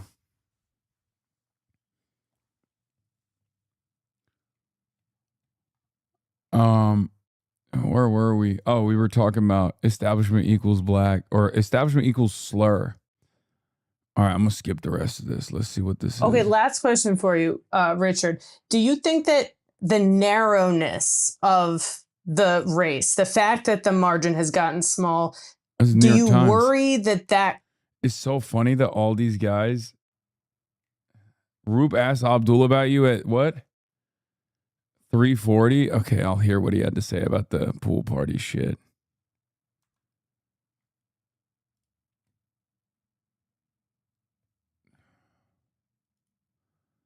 Dr. El-Sayed defeating Congresswoman Haley Stevens. It's good to see what he said about the pool party. Rather than on the corporations and the special interests. I'm going to do John Fetterman after this. Dominate Mike Rogers and have dominated our politics for far too long. Dr. El-Sayed, I heard you talk a moment ago about your Jewish brothers and sisters, as you said, and those who you'd like to include in this fight forward. There are many Democrats at the... Roop, don't do it. Roop. Don't do me like this. Roop.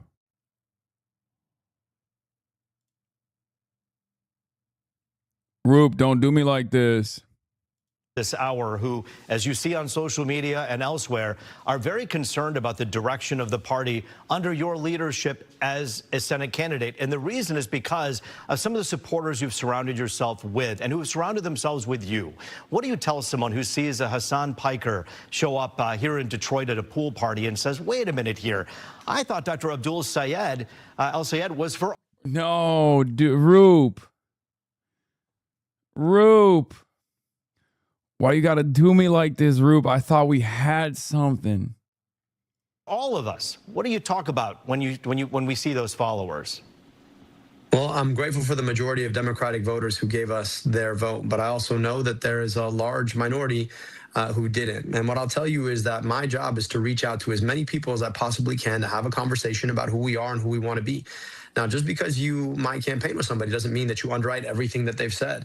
But I do think it's important for us to be reaching out to folks who can get access to a number of voters who might be thinking in different ways about where we want to go. We're building a broad-based tent movement to get money out of. I think one of the best things Abdul could say in moments like this is to be like, Hassan is a socialist. I'm not. We have our disagreements there, but that's what democracy is about. Democracy is complicated. You know, there's going to be some friction at times, but ultimately, this diversity of thought is how we arrive at the best possible outcome for as many people as possible. And that's the American way. And that's the Michigan way. Like, he could say something like that. You know what I mean? Because it's true. Like, ultimately, in this circumstance, like, again, expectations are not for him to be like, oh, dude, like, I love Hassan. It's not going to happen. It's stupid to do that. So I think, because it's true. That is true. We have our disagreements, right? And I think a good point, a salient point there would be for him to say, Hassan's a socialist. I'm not. I'm a capitalist. We've had our disagreements on that front. Because that is a real point of disagreement between us. And it's actually a good one for him to address if he's worried about the moniker of socialism anyway. You know what I mean?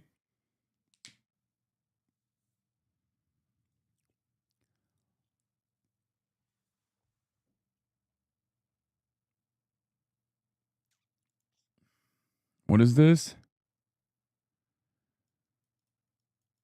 New Will Lawrence, who won a critical Dem primary in a swing House district in Michigan after a divisive three-way fight on whether he can bring Dems together and appeal to swing voters and his progressive views, says he's not a DSA member. So when did he leave DSA? In the last month, I let my membership lapse. So how does he differ from the socialists? Oh, God. That's kind of whack.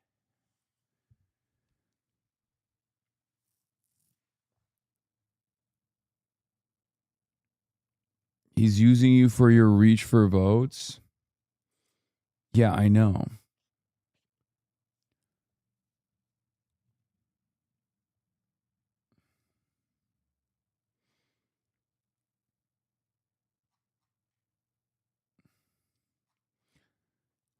This I don't like, I'll be honest. When someone is like a DSA member and they fucking let it lapse and then they say they let it lapse, like I always...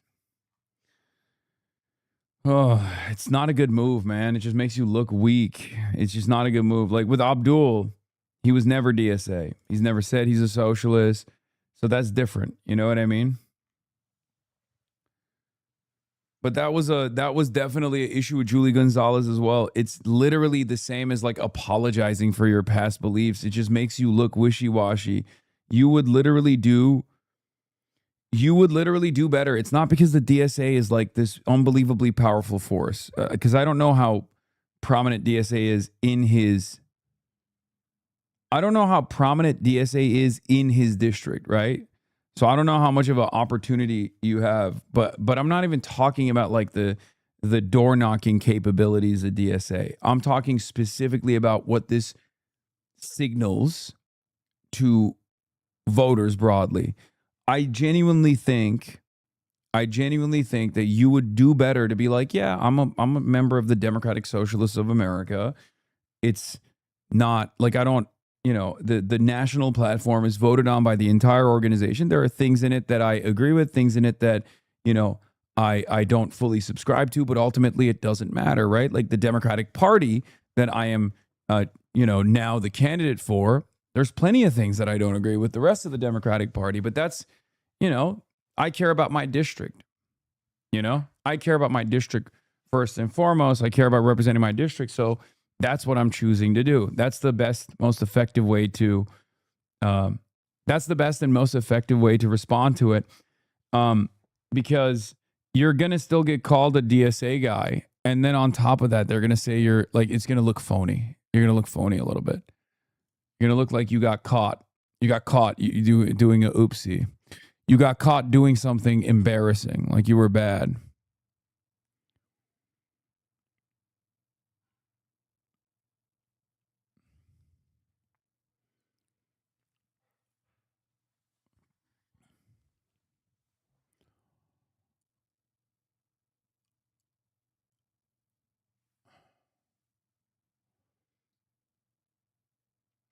He literally started his chapter in his house. They're going to time the DSA no matter what he says. Might as well own it.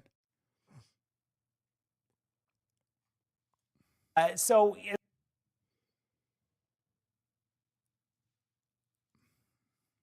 politics put money in pockets past Medicare for all. And I know that there are a lot of different conversations that need to be had.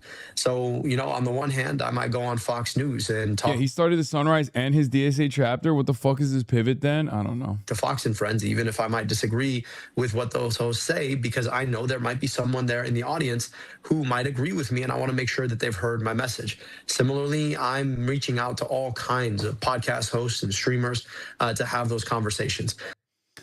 Yeah. No more Hassan questions in this? Okay. This is a high-profile victory for the... This lady.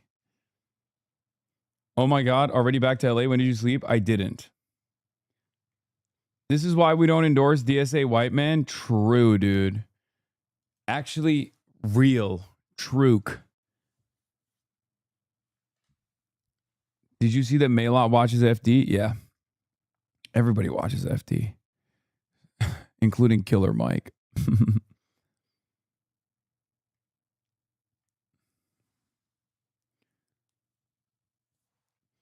I missed the Abdul coverage, but does this narrow win change your calculation of the Democratic candidate being 100% anti-Israel? Fuck no. What? Fuck no. Are you kidding me? Abso-fucking-lutely not. You think a single... Okay.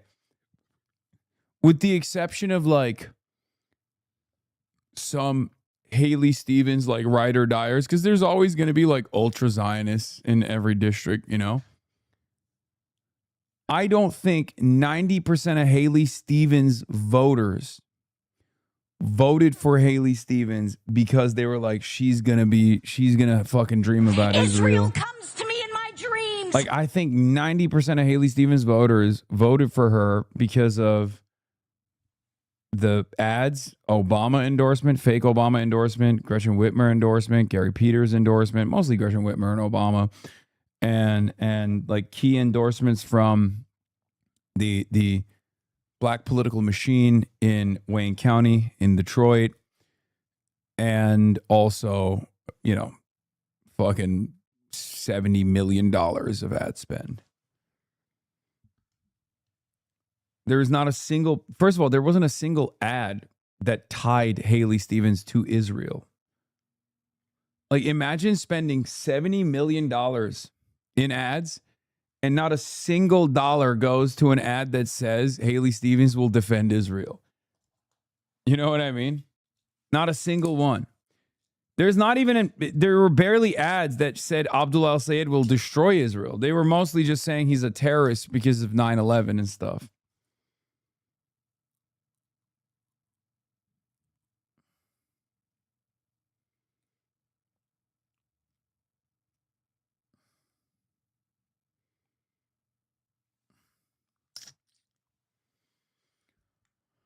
Yeah. Progressive wing of the Democrats, Matt, an insurgent outsider has beaten a centrist congresswoman whose campaign received tens of millions from pro-Israel groups. We spoke to Abdul al-Sayed earlier this week, and he told me that his party will need to pay close attention to what's happened here because he's managed to tap into a wave of anti-establishment sentiment. He's managed to energize voters, particularly over the issue of Israel's actions in Gaza. It's an issue that the Democrats will have to address as they head into those all-important November midterms. Abdul al-Sayed! A left-wing political outsider who has just won a bruising and brutal round within his own party. What a race. You know, in the words of Muhammad Ali, we shook up the world. For many Democrats, this progressive insurgent represents the change that's needed within their party. Starting in moments when people aren't even paying attention to an election, but are paying attention to the price of gas and the price of groceries and the price of housing and the price of healthcare. Just a city boy. This morning, this new ad finally endorsing al-Sayed from the Senate Majority PAC, which represents the party's mainstream establishment. Don't stop believing. But they hadn't believed in the Muslim candidate until he was declared a winner. Dude, I love that ad so much. Oh my God.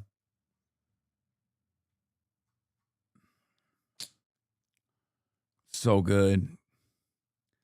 Look at how favored by the whites Abdul is. Look at how not dangerous Abdul is. God, so many white people love to see it. Democrat Senate leader had this to say about the popularity of the progressives. We are a big tent party, and being a big tent party is a strength, not a weakness. The moderates had originally chosen to back this woman, Al-Sayed's opponent, Haley Stevens, in what had become a proxy fight about the future direction of the party. We knew that this was going to be a close race. Thank you, friends. And it was incredibly close, Stevens narrowly losing despite having received more than $30 million in funding from AIPAC, the American Israel Public Affairs Committee. This became a focal point of the campaign, Al-Sayed connecting with the concerns of younger and Arab voters in particular about Israel's actions in Gaza. It's an issue that has split the Democrats. Support for Israel is falling in the party. That has left some Jewish voters feeling alienated. And today Al-Sayed addressed that divide. And to all of my sisters and brothers of the Jewish faith, or any faith at all or no faith at all, I want you to know that my commitment to your safety, my commitment to Jewish safety, is the same commitment that I have to the safety of my own daughters. The Democrats need to win this seat in November's general election if they're to retake the Senate. And Al-Sayed will now have to take on a Republican candidate backed by Donald Trump. Could he win? Well, today the president posted his thoughts. Wayne County in Michigan is one of the most corrupt voting areas in the United States, if not the world. It is strictly third world. And then, going back to his repeated theme of fraudulent elections, he added, don't discount all of those fake mail-in ballots that will surprisingly show up at the last moment. Get ready for another rigged election. As well as being called a radical communist, Al-Sayed has also faced constant commentary from opponents about his Muslim background and name. My name is not raising your gas prices. My name is not taking us to war. My name is not the reason you can't afford the groceries. If he wins in November, which won't be easy, this Michigan-born son of Egyptian immigrants will become the nation's first Muslim senator. Well, joining me now is the Democratic strategist Jim Kessler, who spent decades on Capitol Hill and worked for the House Minority Leader Chuck Schumer, who you saw in that piece. Ugh. And Dylan Wegeler, a state representative for Michigan, who describes himself Let's go. Goated. As a democratic socialist, as you can see from his hat. Let me start with you, Jim. I mean, as Chuck Schumer, your former boss, said, you're a big tent party, but there's trouble in the tent. Yeah, so look, I think Abdul El-Sayed ran an inspiring race. He won. This is a seat that we need to keep. There's a lot of warning signs in that election last night. It was a lot. Yeah, they had the fucking third way dickhead. Closer than people thought. He won by about 15,000 votes. People thought he was going to win by 150,000 votes at least. And he's got work to do. He's got work to do to hold that seat. This is... Like, I don't appreciate how these guys make it seem like they are representative of any base whatsoever. Like, Haley Stevens voters did not vote for Haley Stevens policies. So Abdul has to like change his policies around in the direction of Haley Stevens. And the greatest evidence of this is the $70 million of ad spend that did not mention Israel one fucking time. So like, there's nothing he needs to moderate on. He just needs to go to those voters and communicate to them what he actually represents, and talk to them about how he's going to better represent them. Like Haley Stevens, when these guys talk about like, oh, well, he's got to come to us, he's got to kiss the ring, he's got to do this and that. Yeah, if there was a real constituency, like the only constituency which isn't like big enough to make a dent demographically that Abdul needs to make inroads with is the Jewish Michiganders who are critical of Israel to a certain degree, but like still Zionist and still worried. You know what I mean? Yeah. Can you imagine the media telling Republicans to stay away from Fox News podcasts or talk radio? Yeah. I just like this shit makes me so fucking mad. I'm going to retweet something similar as well.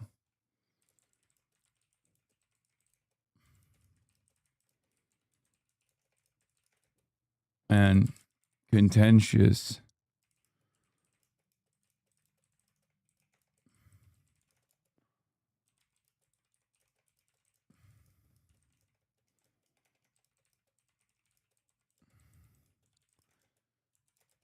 from my much younger audience of Democrats and independent.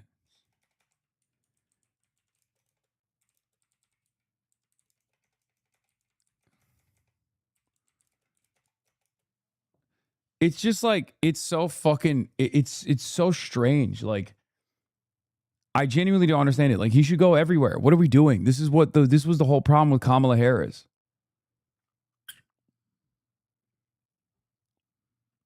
This was the whole fucking issue with Kamala Harris. What are we doing? There's no need for moderation. There's no need for him to like shy away from going on different platforms. Okay.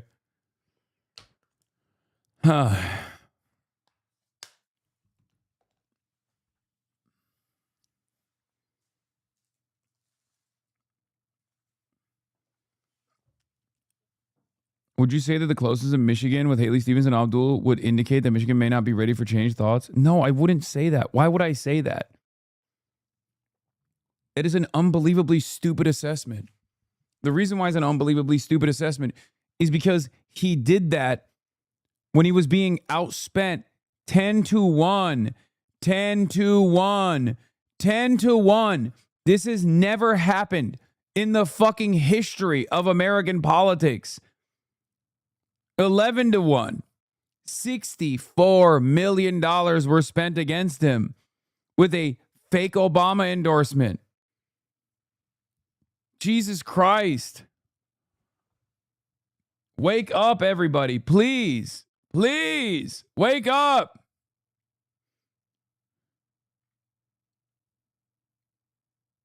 Did Abdul al-Sayed actually lose by winning? No, he didn't. He won by winning.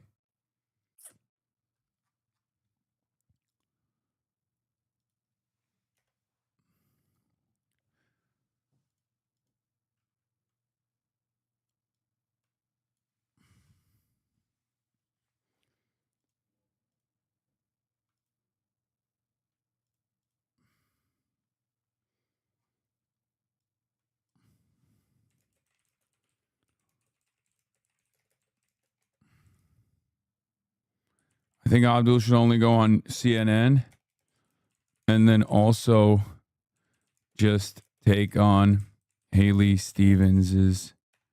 No, I'm not going to say that. Then people are going to say you're dunking on Haley Stevens. Oh, fuck.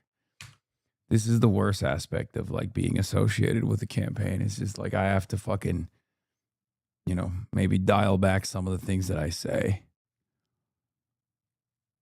So I'm not going to say it. I was going to say maybe Abdul should take on Haley Stevens' policy platform and just only go on CNN and all this shit. That's ultimately what they want. Hassan's so fake now. I mean, I'm not fake. I'm just telling you. I understand the necessity of consolidating support behind Abdul al-Sayed.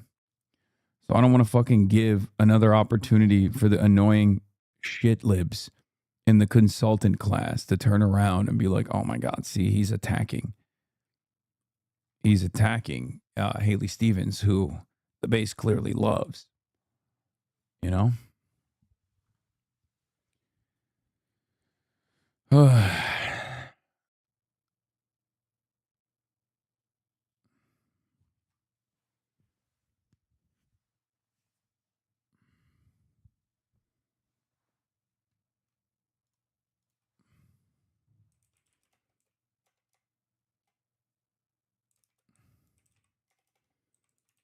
We brought the youth vote out.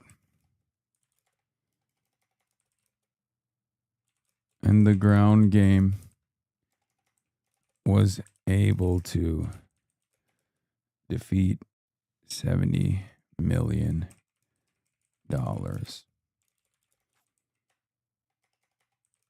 I am my own separate media platform. Abdul should go on all media and even convince Republicans if he can. That's how you win elections.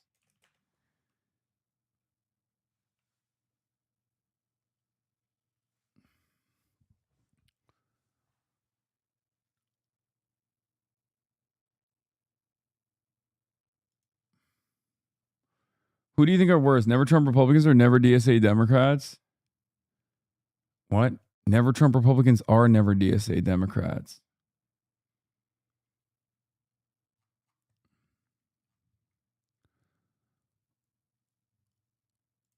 I just like I am in the middle here.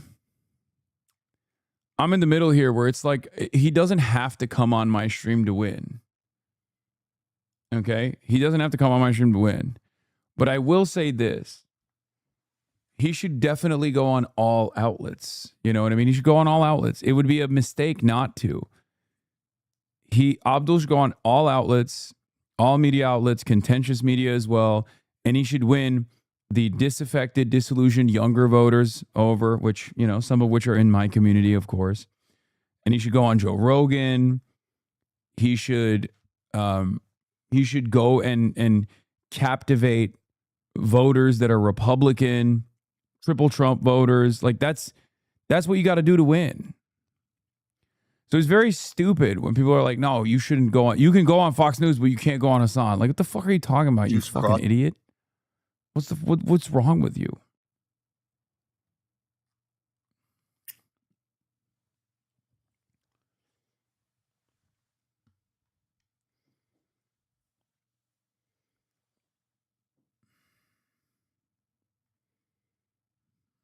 Democrats are so stupid. It's very frustrating. The Democrat consultants are just like incredibly dumb. This whole piece is oozing with snark and condescension and ideological assertions, but this is false. El-Sayed did not perform best with wealthier voters. He lost the poorest and wealthiest voters. His base is middle-income voters. See chart via WAPO. Okay? Yeah. He cooked from 65 to 95K, with 85 to 95K being his best. Where Haley Stevens got the majority with under 65K, and also a majority with 95K plus. This is the wheelhouse of Zohran Kwame Mamdani. Lehrer citing strategist also falsely presents mainstream opinion as fringe. 50% of Americans support abolishing ICE versus who 39% oppose doing so. And 50% of Americans say Israel's committing a genocide in Gaza versus 35% who disagree. Opposition to ICE in Israel are, of course, completely mainstream opinions among U.S. voters, but they're not mainstream opinion in the halls of power, so they are presented as unpopular despite polls showing that they are indeed supported by voters. Exactly. Bro, this is all very dumb because Abdul got a lot of votes from those counties. The turnout was very high. Saying he isn't supported by low-income places is straight up stupid. Yeah, I know. But it wasn't his strongest showing. Here are the full WAPO numbers. Also, despite discourse, Democrats in high-income areas did not back Abdul El-Sayed. He dominated in the most educated counties, but Stevens won the richest counties and the poorest. AES took the middle-income places.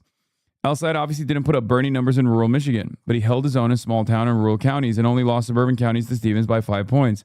That, plus his total dominance in Ann Arbor, Grand Rapids, etc., was enough for the win. Also, surprising absolutely nobody, younger Democrats love progressives. Of course, we know that. El-Sayed dominated in counties with the most young adults. Stevens did better in counties with significant black populations, but still only won Wayne by about 6 points, less than she needed, obviously.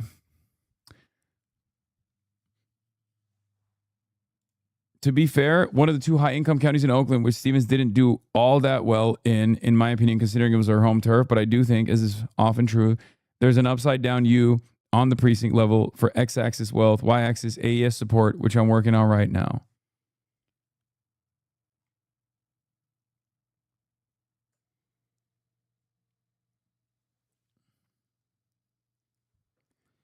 Why do the poorest who would benefit most from socialism vote for the opposite of socialism and for more poverty and struggle? It's a long, I don't know how to get into that right now. I mean, it's poorer people by and large are too busy making ends meet and are perhaps a little bit more susceptible to propaganda or misinformation, more likely to be anxious about their futures, more likely to fall victim to racialized agitation. That's it.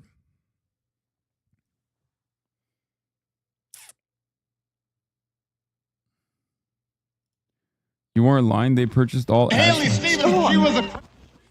Haley Stevens was there. Haley Stevens, stop. How did Donald Trump? Stop.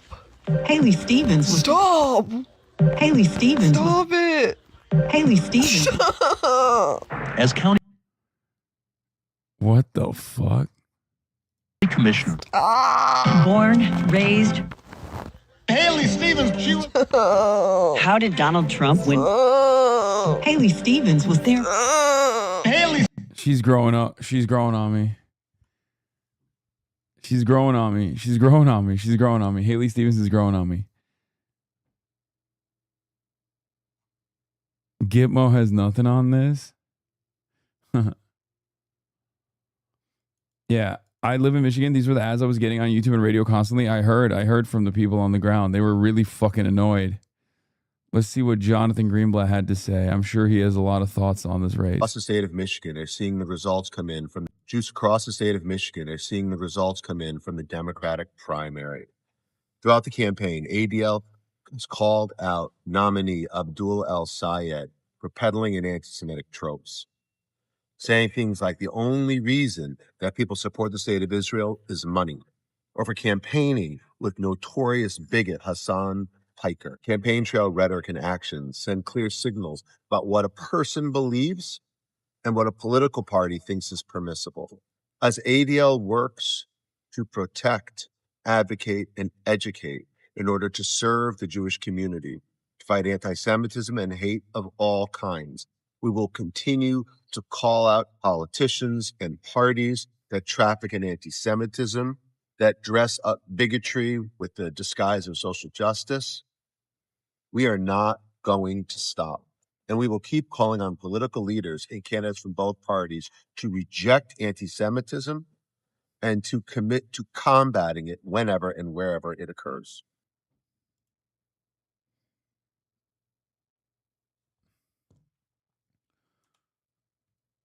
Wow, this scary thing happened to her last night. Last night at Abdul says watch party, I was able to overhear 3 conversations at once. All 3 were about Jews, Israel, or the Israel Defense Forces. Although El-Sayed has often brushed off the focus of his anti-Israel politics as media-driven as a distaste for Jewish nation pulsed through the theater last night. At one point, I was able to hear 3 conversations taking place all around me, all about Jews, Israel, or the Israel Defense Forces. To my left, a man remarked that a lot of white people supported El-Sayed because he didn't want to use their money to kill babies. Another man shouted in a woman's ear, making his case that the AIPAC, a pro-Israel lobbying group, is just supported by Christian Zionists as American Jews. Wait. Shocking. I love that. I thought that she was gonna at least like do us the dignity and say that like she heard something anti-Semitic. So what? This was the wokest party of all time, where people were talking about factually accurate things that they were frustrated by.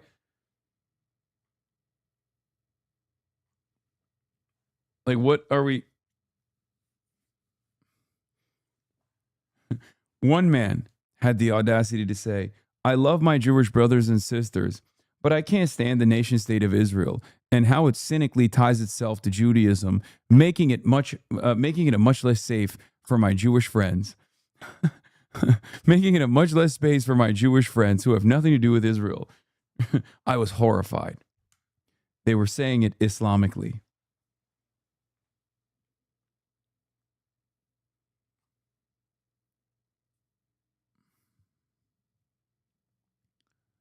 Missed you, Mr. Jihad. Excuse me, Dr. Jihad.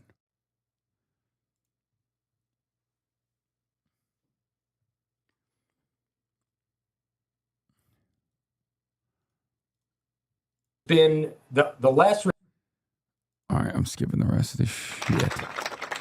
To my colleague and friend, Congresswoman Haley Stevens.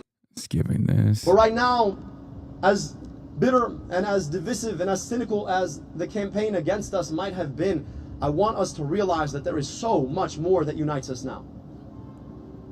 Because the campaign that Mike Rogers and Donald Trump and their GOP MAGA allies are launching is already more bitter. All you got to do is look at the ads you're already watching on TV, started today. You know, they think that you want to use my whole name against me. Mike, listen, man, if you can't say the name, it's Abdurrahman, keep the name out your damn mouth. I'll be happy to give you lessons. But they understand that the only way that they think they can win is to drag us into the mud, to believe the worst about each other, to believe that what divides us is bigger than what unites us. They want us to think that the reason some of us ain't got is because of other people got. But it turns out that the reason so many of us ain't got is because of the system that has corrupted our politics to take it away from us. And that is the thing that we are taking on now. That movement to get money out of politics, put money in your pocket, pass Medicare for all, it is a big movement. So if you supported me or you did not support me, if you voted for Vice President Harris in 2024 or you voted for Donald Trump, if you believe like me that you ought to be able to afford your groceries, if you believe like me. Wow. Is Abdul al-Sayed a reactionary Republican, but somehow bad, as opposed to when we try to win votes as centrist Democrats by hugging and kissing Liz Cheney? Abdul al-Sayed is very divisive. He said, you should vote for me even if you voted for Donald Trump. Everybody knows you're not supposed to say that. Only we get to try to win the Republican voters over. And of course, that we get to do that by being like Republicans. And we, of course, fail. We fail to do so.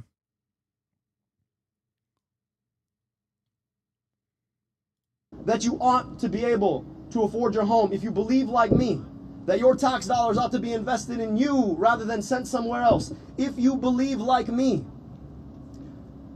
that a government of the people, by the people, and for the people is our birthright in this country. If you believe like me, that we have a responsibility to stand up and walk with our unions so that everybody has collective bargaining rights in this country. If you believe like me, that you ought to have the guarantee of good health care in this country without some corporation trying to tell you what you cannot have and should not fight for, I hope that you'll join this movement now. So for you, you could agree with that. Oh, hell yeah. I cannot believe